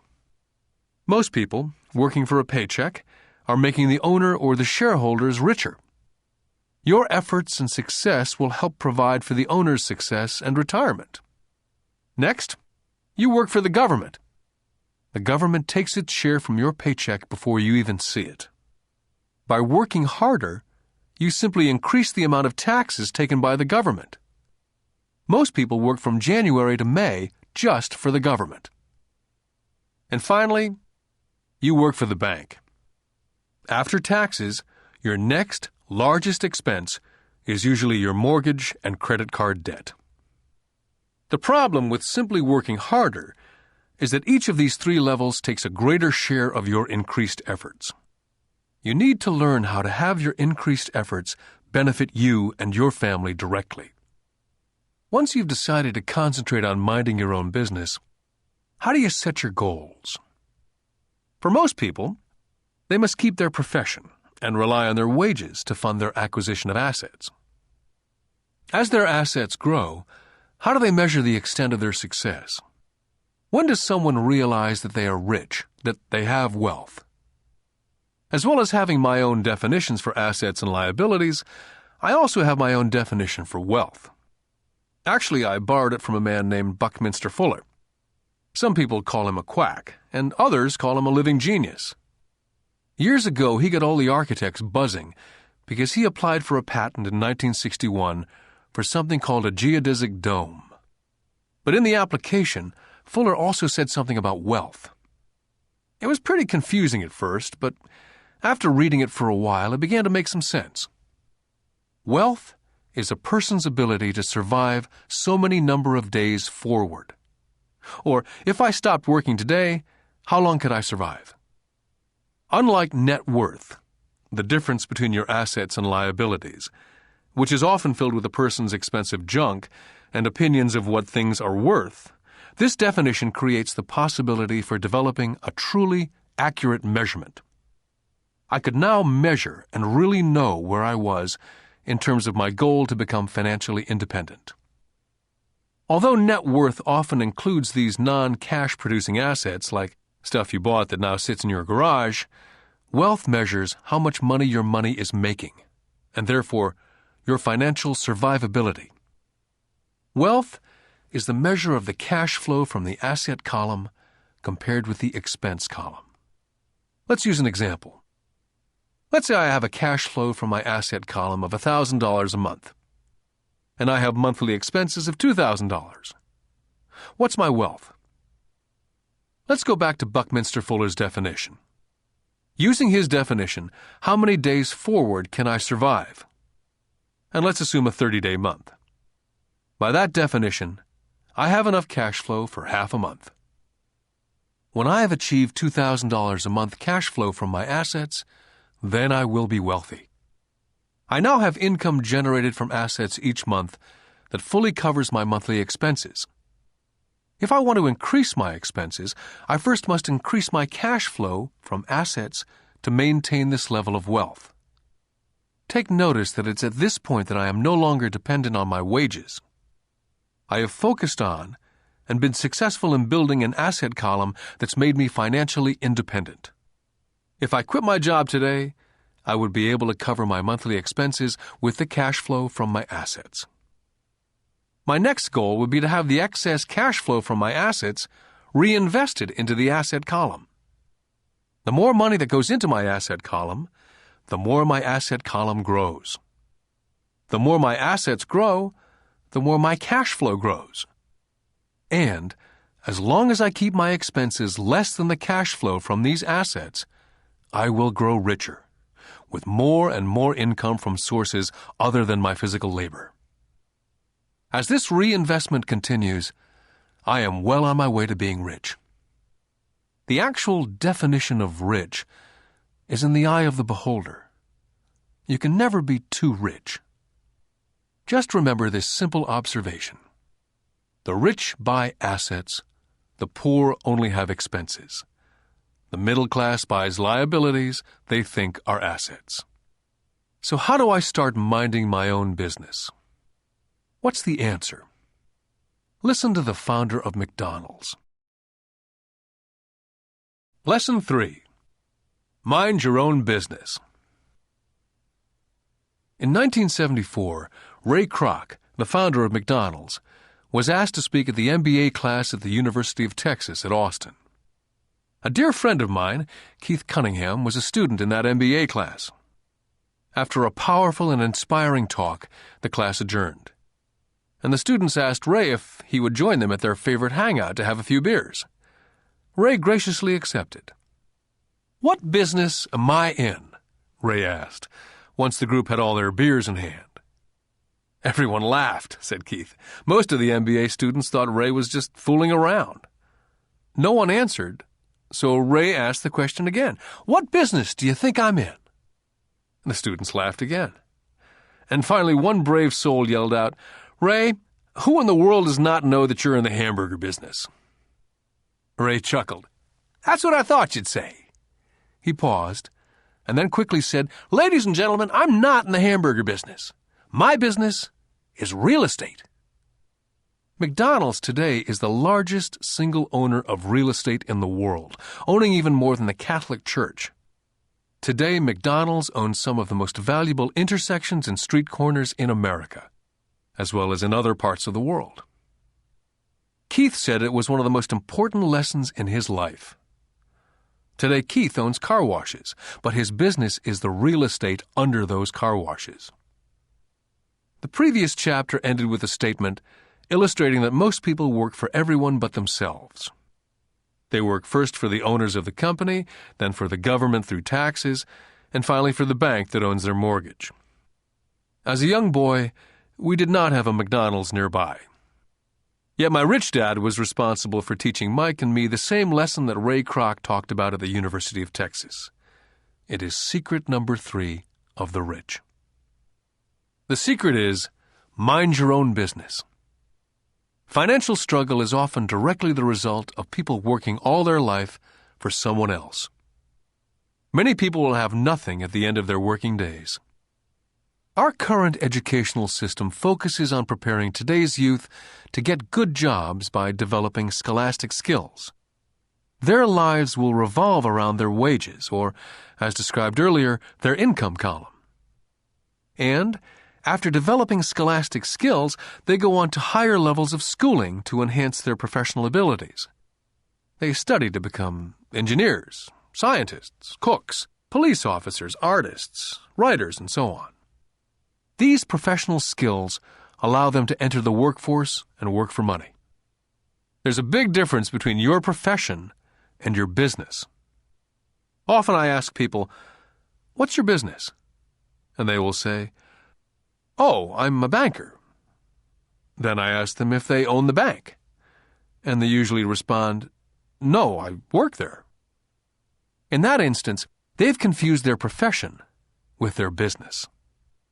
Their profession may be a banker, but they still need their own business. Ray Kroc was clear on the difference between his profession and his business. His profession was always the same. He was a salesman. At one time he sold mixers for milkshakes, and soon thereafter he was selling hamburger franchises. But while his profession was selling hamburger franchises, his business was the accumulation of income-producing real estate. To become financially secure, a person needs to mind their own business. Your business revolves around your asset column, as opposed to your income column. As stated earlier, the number one rule is to know the difference between an asset and a liability, and to buy assets. The rich focus on their asset columns, while everyone else focuses on their income statements. That's why we hear so often, "I need a raise. If only I had a promotion. I'm going back to school to get more training so I can get a better job. I'm going to work overtime. Maybe I can get a second job. I'm quitting in 2 weeks. I've found a job that pays more." In some circles, these are sensible ideas. Yet if you listen to Ray Kroc, you're still not minding your own business. These ideas all still focus on the income column, and will only help a person become more financially secure if the additional money is used to purchase income-generating assets. The primary reason the majority of the poor and middle class are fiscally conservative, which means I can't afford to take risks, is that they have no financial foundation. They have to cling to their jobs. They have to play it safe. When downsizing became the in thing to do, millions of workers found out that their largest so-called asset, their home, was eating them alive. Their asset, called a house, still cost them money every month. Their car, another asset, was eating them alive. The golf clubs in the garage that cost $1,000 were not worth $1,000 anymore. Without job security, they had nothing to fall back on. What they thought were assets could not help them survive in a time of financial crisis. So, many people have put themselves in deep financial trouble when they run short of income. To raise cash, they sell their assets. First, their personal assets can generally be sold for only a fraction of the value that's listed in their personal balance sheet. Or, if there's a gain on the sale of the assets, they're taxed on the gain. So again, the government takes its share of the gain, thus reducing the amount available to help them out of debt. That's why I say someone's net worth is often worth less than they think. Start minding your own business. Keep your daytime job, but start buying real assets, not liabilities or personal effects that have no real value once you get them home. A new car loses nearly 25% of the price you pay for it the moment you drive it off the lot. It's not a true asset, even if your banker lets you list it as one. My $400 new titanium driver was worth $150 the moment I teed off. For adults, keep your expenses low, reduce your liabilities, and diligently build a base of solid assets. For young people who've not yet left home, it's important for parents to teach them the difference between an asset and a liability. Get them to start building a solid asset column before they leave home, get married, buy a house, have kids, and get stuck in a risky financial position, clinging to a job and buying everything on credit. I see so many young couples who get married and trap themselves into a lifestyle that will not let them get out of debt for most of their working years. For most people, just as the last child leaves home, the parents realize they have not adequately prepared for retirement and they begin to scramble to put some money away. Then their own parents become ill and they find themselves with new responsibilities. So, what kind of assets am I suggesting that you or your children acquire? In my world, real assets fall into several different categories. First, businesses that do not require my presence. I own them, but they're managed or run by other people. If I have to work there, it's not a business. It becomes my job. Then come categories such as stocks, bonds, mutual funds, income-generating real estate. notes or IOUs, royalties from intellectual property such as music, scripts, patents, and finally anything else that has value, produces income, or appreciates and has a ready market. As a young boy, my educated dad encouraged me to find a safe job. My rich dad, on the other hand, encouraged me to begin acquiring assets that I loved. If you don't love it, you won't take care of it. I collect real estate simply because I love buildings and land. I love shopping for them. I could look at them all day long. When problems arise, the problems are not so bad that it changes my love for real estate. For people who hate real estate, they shouldn't buy it. I love stocks of small companies, especially startups. The reason is that I am an entrepreneur, not a corporate person.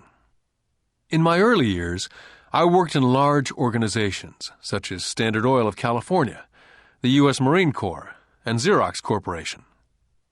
I enjoyed my time with those organizations and have fond memories, but I know deep down I'm not a company man. I like starting companies, not running them. So my stock buys are usually of small companies, and sometimes I even start the company and take it public. Fortunes are made in new stock issues, and I love the game. Many people are afraid of small-cap companies and call them risky, and they are. But risk is always diminished if you love what the investment is, understand it, and know the game. For years, even while I was with the Marine Corps and Xerox, I did what my rich dad recommended.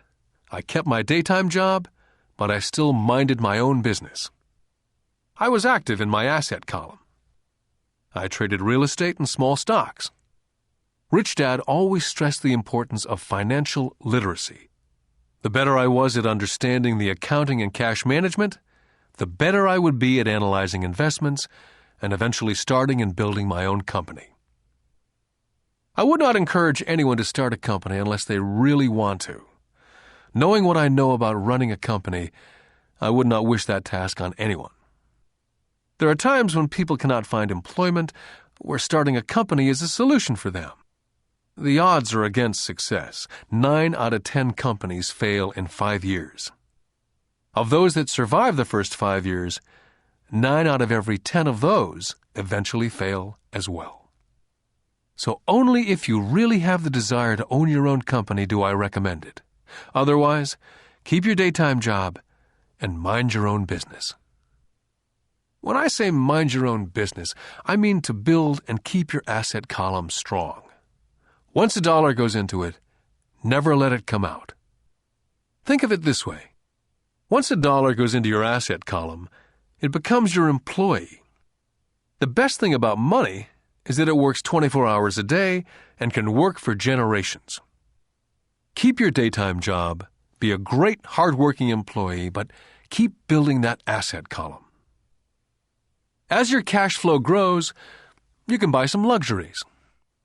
An important distinction is that rich people buy luxuries last, while the poor and middle class tend to buy luxuries first. The poor and middle class often buy luxury items such as big houses, diamonds, furs, jewelry, or boats because they want to look rich. They look rich, but in reality they just get deeper in debt on credit.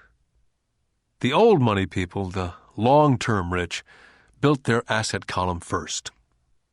Then the income generated from the asset column bought their luxuries.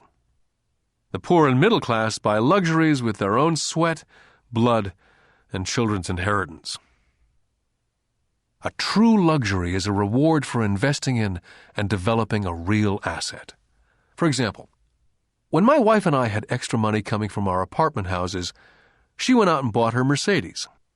It didn't take any extra work or risk on her part because the apartment house bought the car. She did, however, have to wait for it for 4 years while the real estate investment portfolio grew and finally began throwing off enough extra cash flow to pay for the car. But the luxury, the Mercedes, was a true reward because she had proved she knew how to grow her asset column. That car now means a lot more to her than simply another pretty car.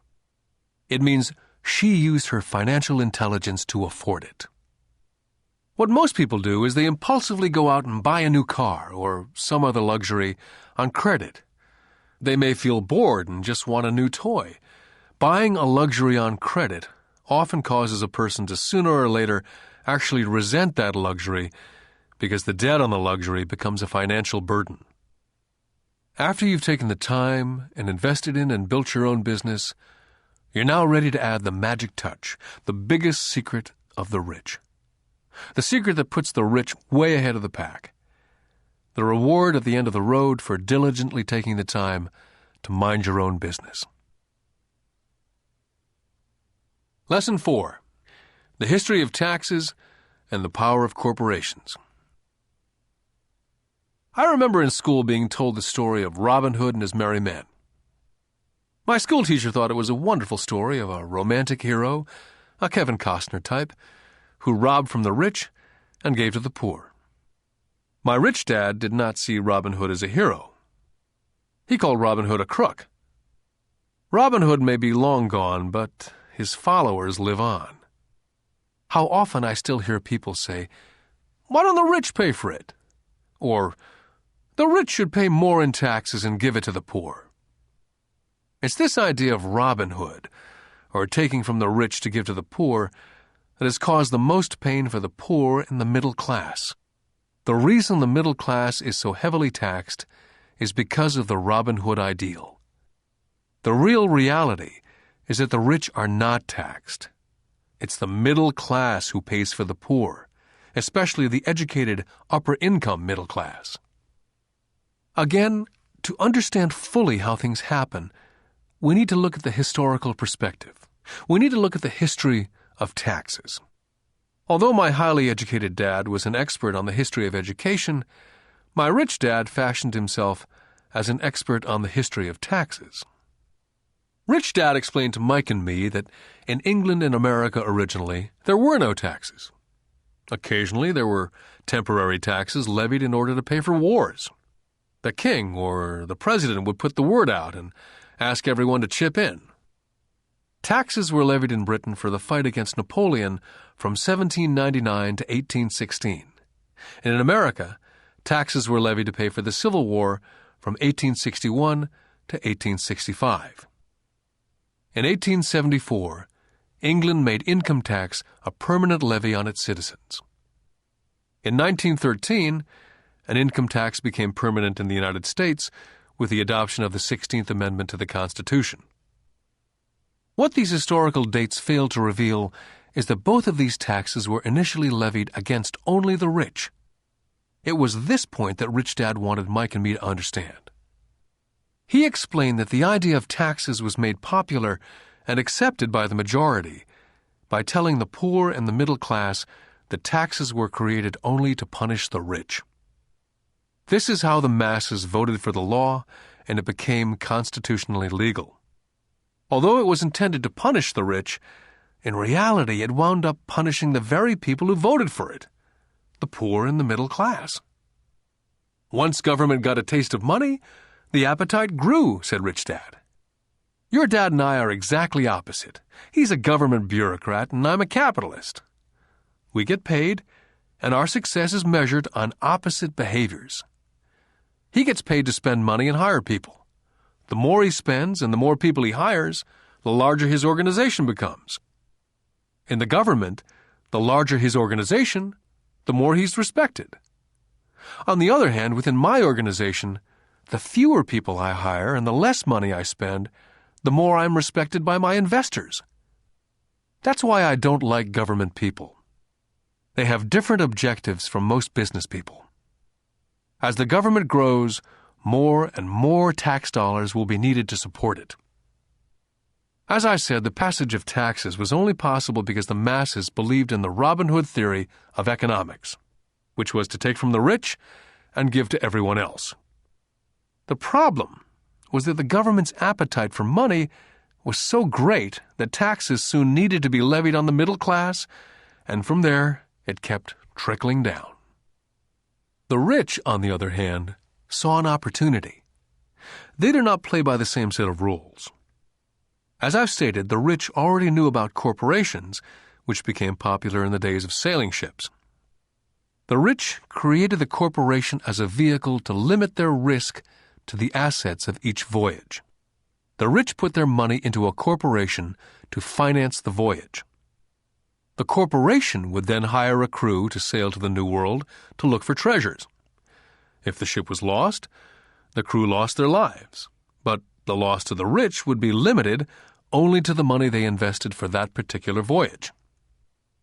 It's the knowledge of the power of the legal structure of the corporation that really gives the rich a vast advantage over the poor and the middle class.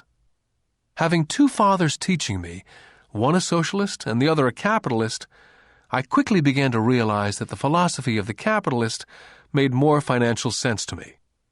It seemed to me that the socialists ultimately penalized themselves due to their lack of financial education. No matter what the take from the rich crowd came up with, the rich always found a way to outsmart them. That is how taxes were eventually levied on the middle class.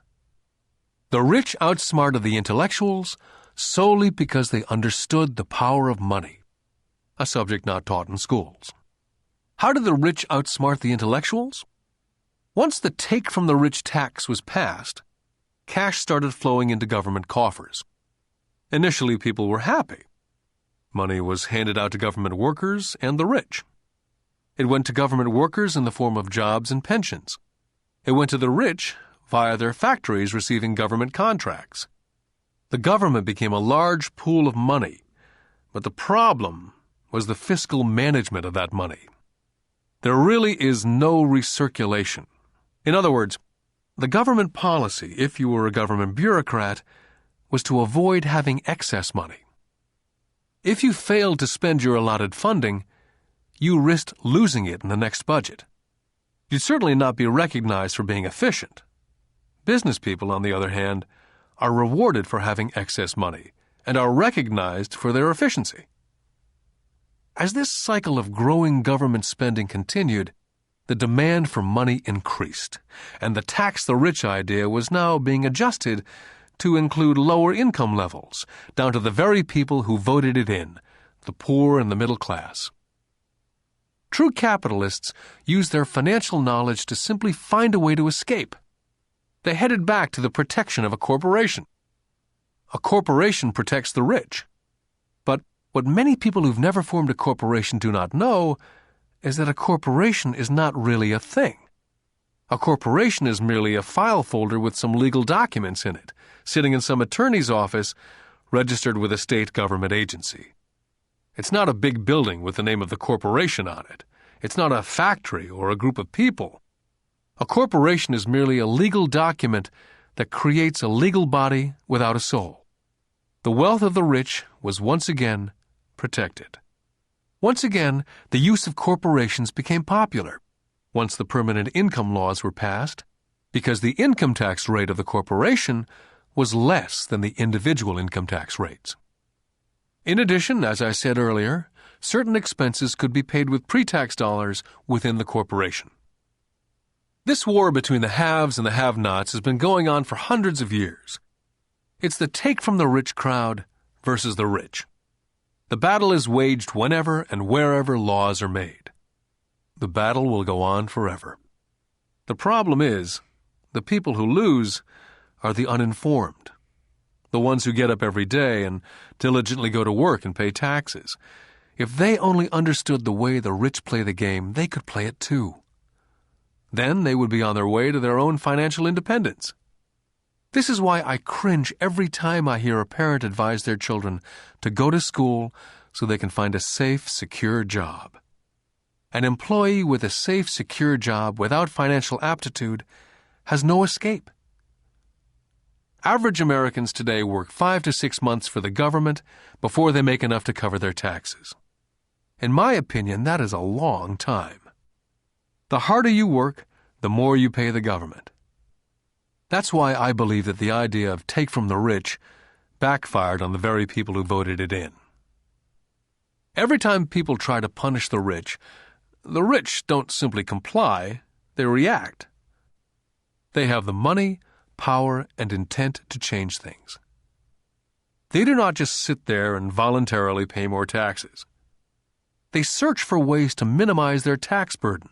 They hire smart attorneys and accountants and persuade politicians to change laws or create legal loopholes. They have the resources to effect change. The poor and the middle class do not have the same resources. They sit there and let the government's needles enter their arm and allow the blood donation to begin. Today, I'm constantly shocked at the number of people who pay more taxes or take fewer deductions simply because they are afraid of the government. And I do know how frightening and intimidating a government tax agent can be. I have had friends who have had their businesses shut down and destroyed, only to find out it was a mistake on the part of the government. I realize all that. But the price of working from January to mid-May is a high price to pay for that intimidation. My poor dad never fought back.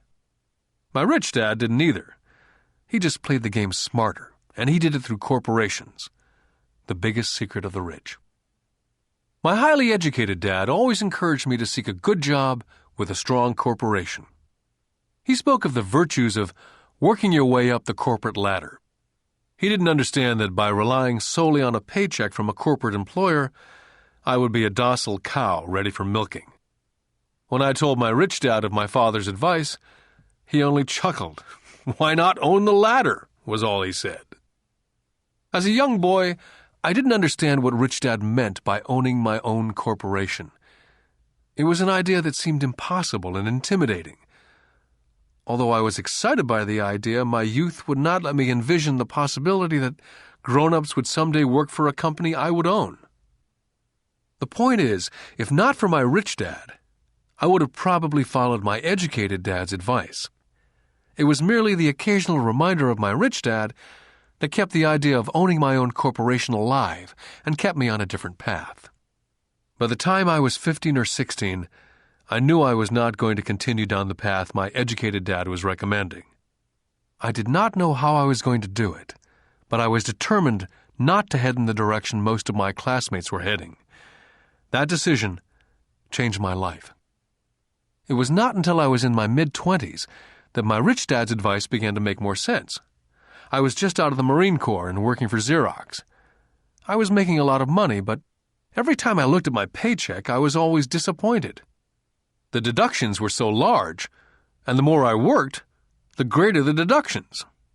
As I became more successful, my bosses talked about promotions and raises. It was flattering, but I could hear my rich dad asking me in my ear, "Who are you working for? Who are you making rich?"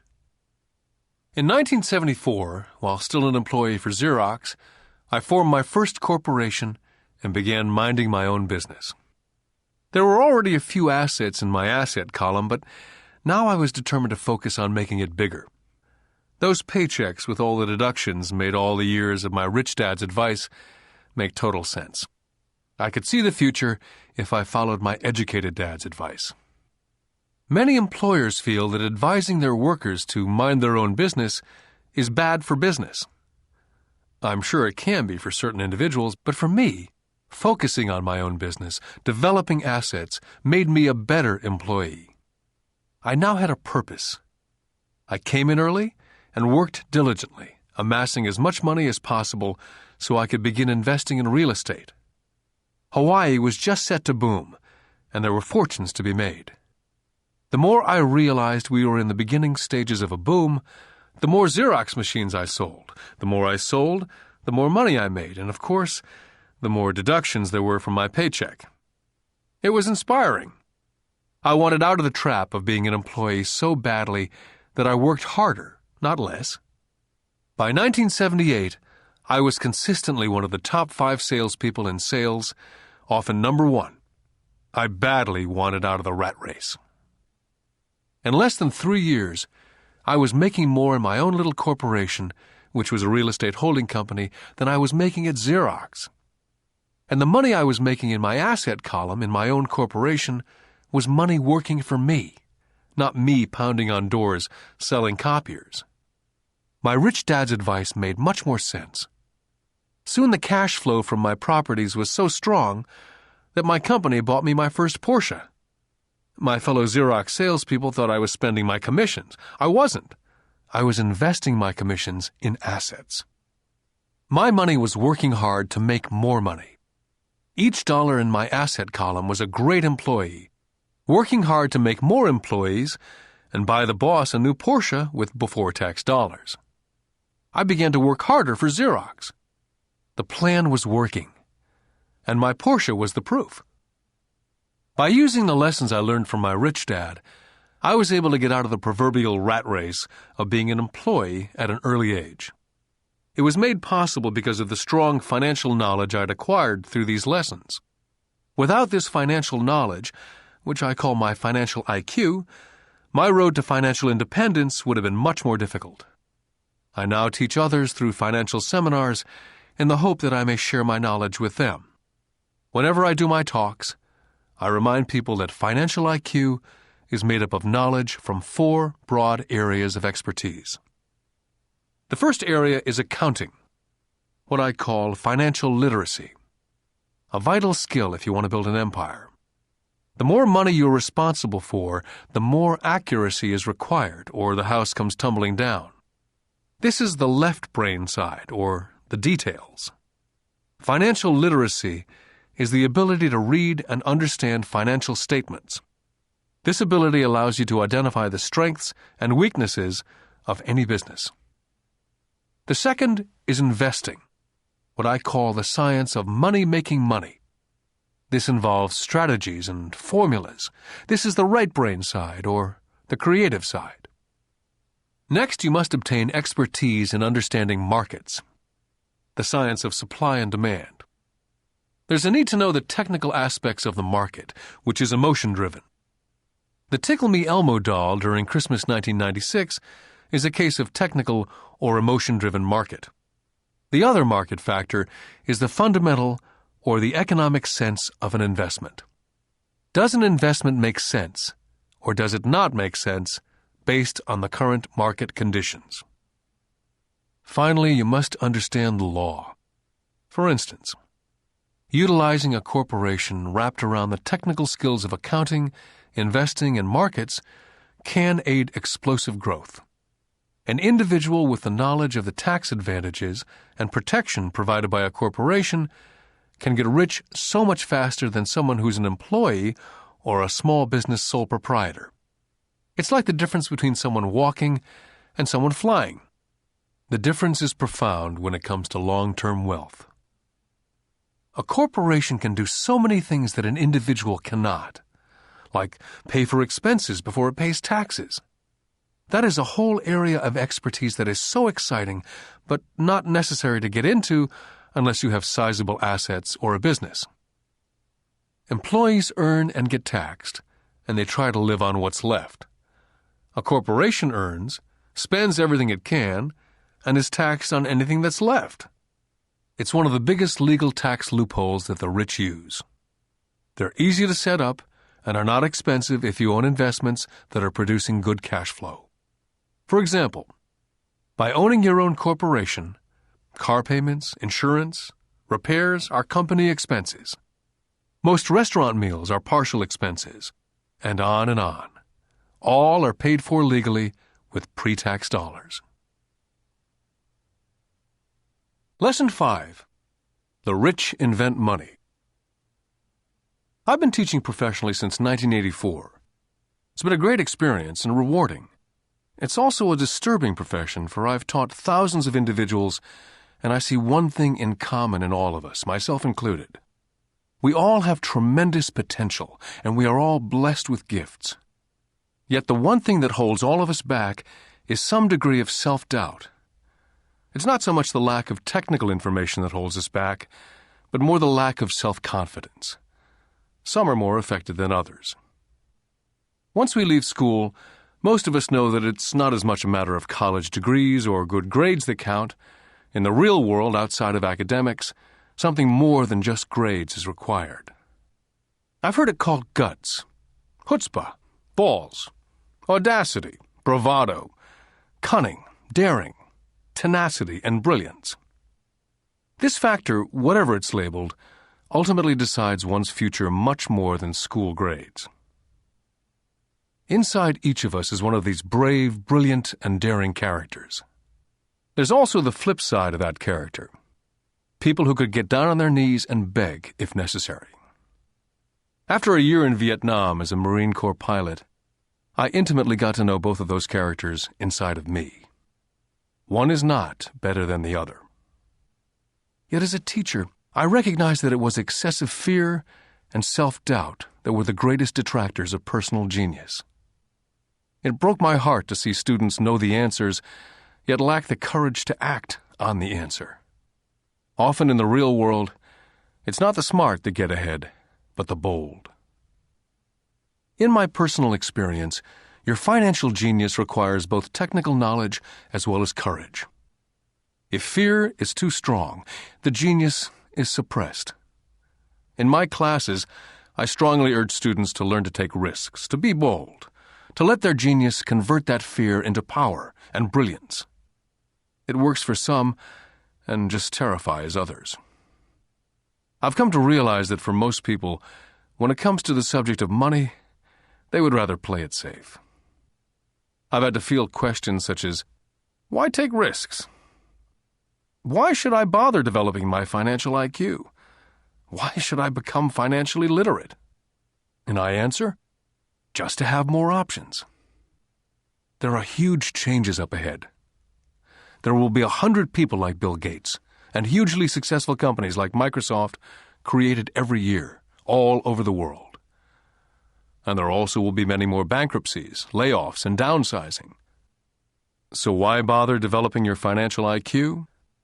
Because if you do, you will prosper greatly. And if you don't, this period of time will be a frightening one. Land was wealth 300 years ago. So the person who owned the land owned the wealth. Then it was factories and production. And America rose to dominance. The industrialist owned the wealth. Today, it's information. And the person who has the most timely information owns the wealth. The problem is, information flies all around the world at the speed of light. The new wealth cannot be contained by boundaries and borders as lands and factories were. The changes will be faster and more dramatic. There will be a dramatic increase in the number of new multimillionaires. There also will be those who are left behind. Today I find so many people struggling, often working harder, simply because they cling to old ideas. They want things to be the way they were. They resist change. I know people who are losing their jobs or their houses, and they blame technology or the economy or their boss. Sadly, they fail to realize that they might be the problem. Old ideas are their biggest liability. It's a liability simply because they fail to realize that while that idea or way of doing something was an asset yesterday, yesterday is gone. One afternoon I was teaching investing, using a game I'd invented, cash flow, as a teaching tool. A friend had brought someone along to attend the class. This friend of a friend was recently divorced, had been badly burned in the divorce settlement, and was now searching for some answers. Her friend thought the class might help. The game was designed to help people learn how money works. In playing the game, they learn about the interaction of the income statement with the balance sheet. They learn how cash flows between the two, and how the road to wealth is through striving to increase your monthly cash flow from the asset column to the point that it exceeds your monthly expenses. Once you accomplish this, you're able to get out of the rat race and onto the fast track. As I've said, some people hate the game, some love it, and others miss the point. This woman missed a valuable opportunity to learn something.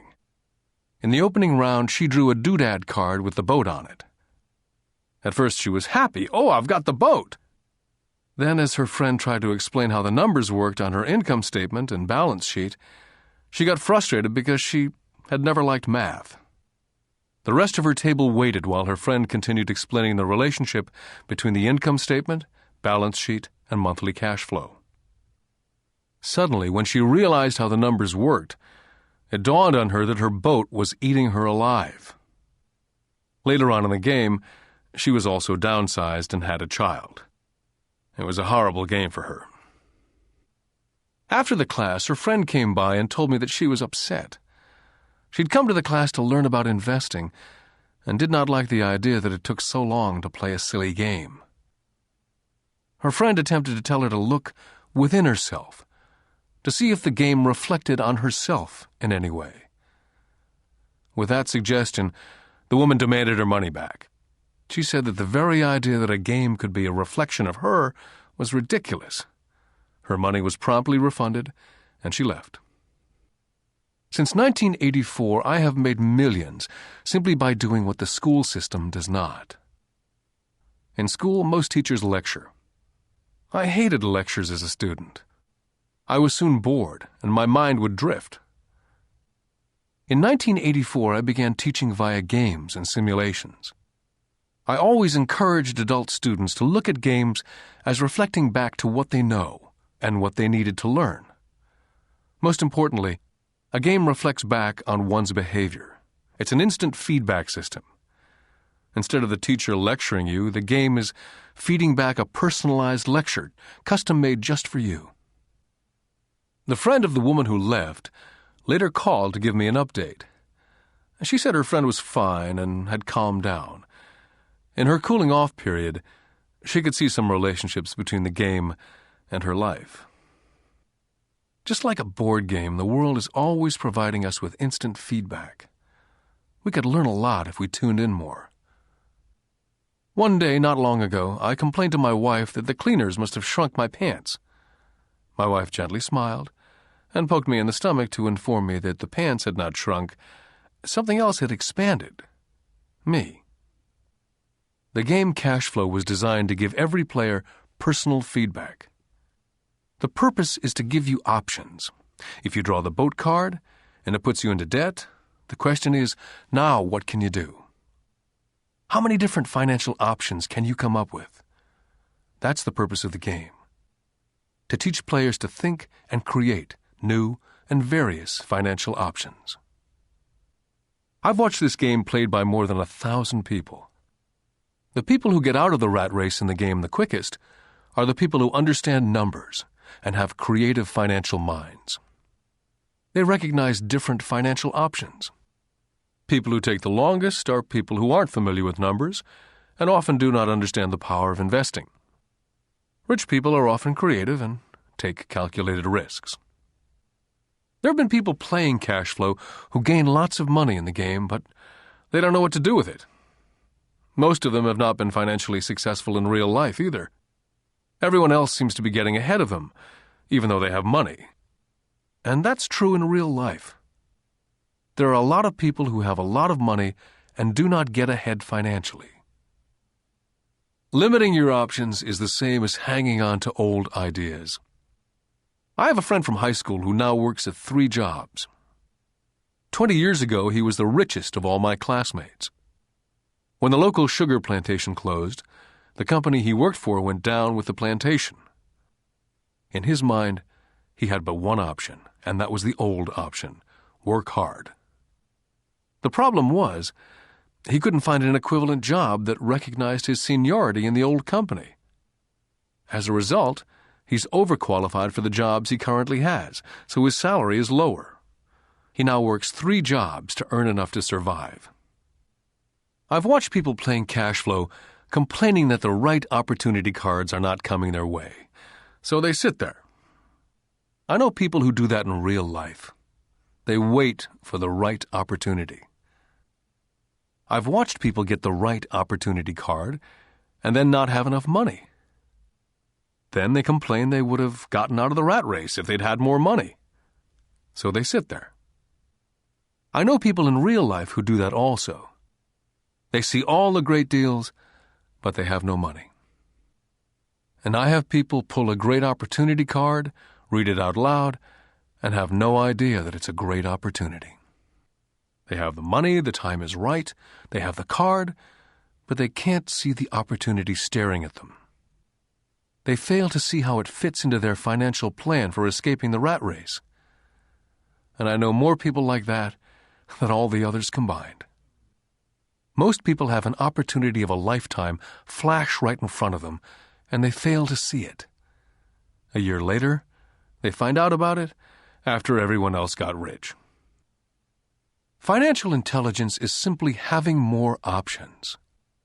If the opportunities aren't coming your way, what else can you do to improve your financial position? If an opportunity lands in your lap and you have no money and the bank won't talk to you, what else can you do to get the opportunity to work in your favor? If your hunch is wrong and what you've been counting on doesn't happen, how can you turn a lemon into millions? That is financial intelligence. It's not so much what happens, but how many different financial solutions you can think of to turn a lemon into millions. It's how creative you are in solving financial problems. Most people only know one solution: work hard, save, and borrow. So why would you want to increase your financial intelligence? Because you want to be the kind of person who creates your own luck. You can take whatever happens and make it better. Few people realize that luck is created, just as money is. And if you want to be luckier and create money instead of working hard, then your financial intelligence is important. If you're the kind of person who's waiting for the right thing to happen, you might wait for a long time. It's like waiting for all the traffic lights to be green for 5 miles before starting the trip. As young boys, Mike and I were constantly told by my rich dad that money is not real. Rich Dad occasionally reminded us of how close we came to the secret of money on that first day we got together and began making money out of plaster of Paris. The poor and middle class work for money, he would say. The rich make money. The more real you think money is, the harder you will work for it.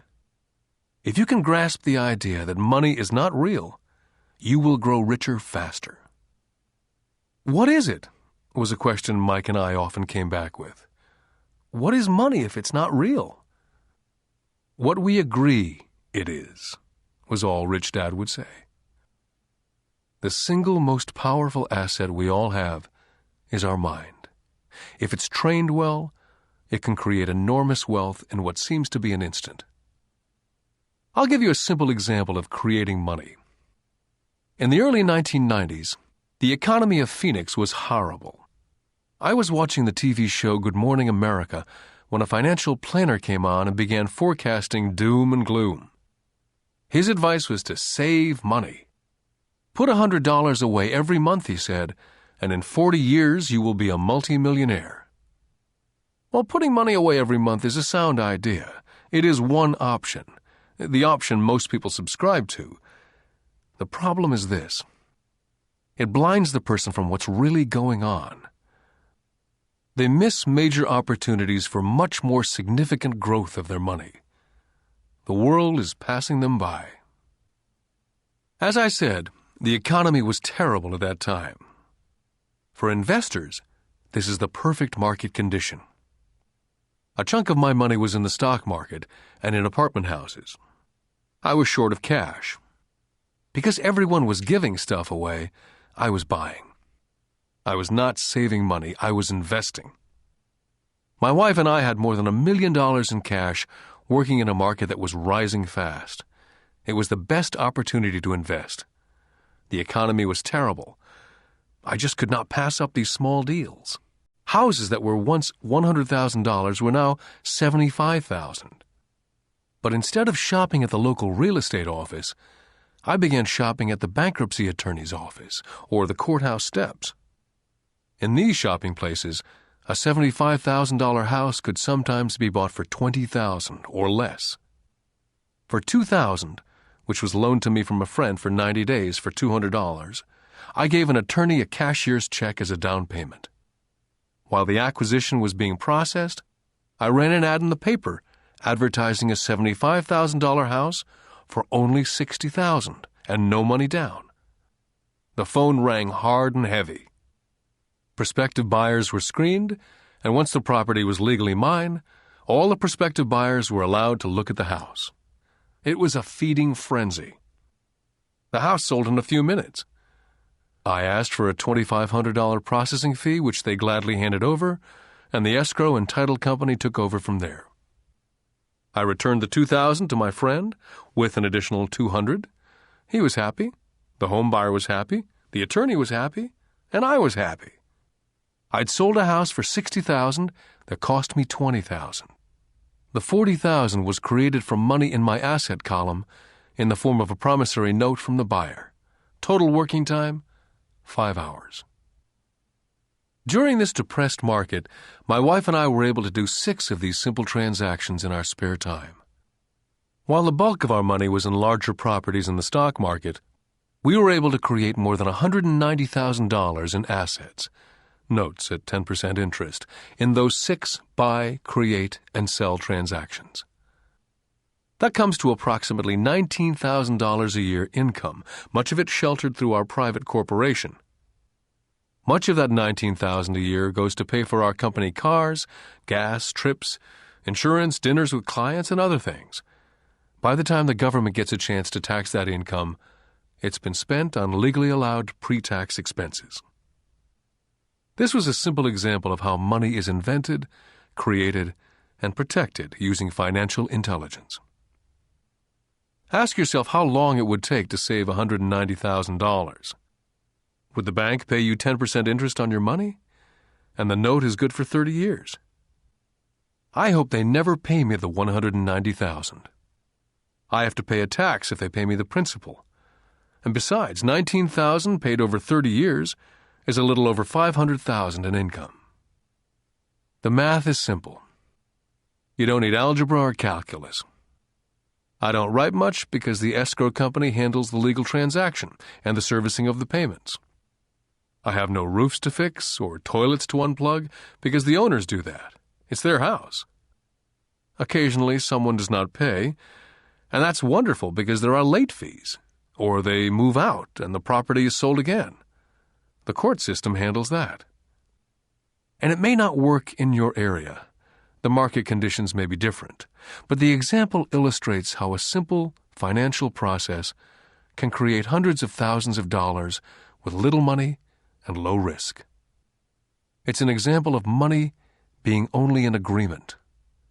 Anyone with a high school education can do it. Yet most people won't. Most people listen to the standard advice of work hard and save money.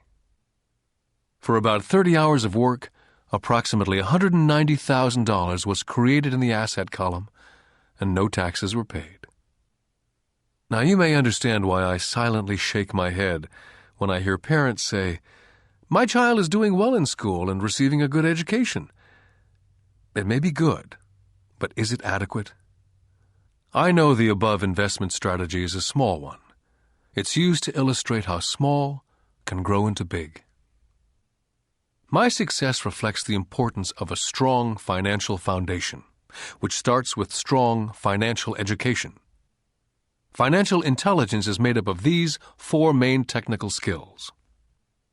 Number 1, financial literacy, the ability to read numbers.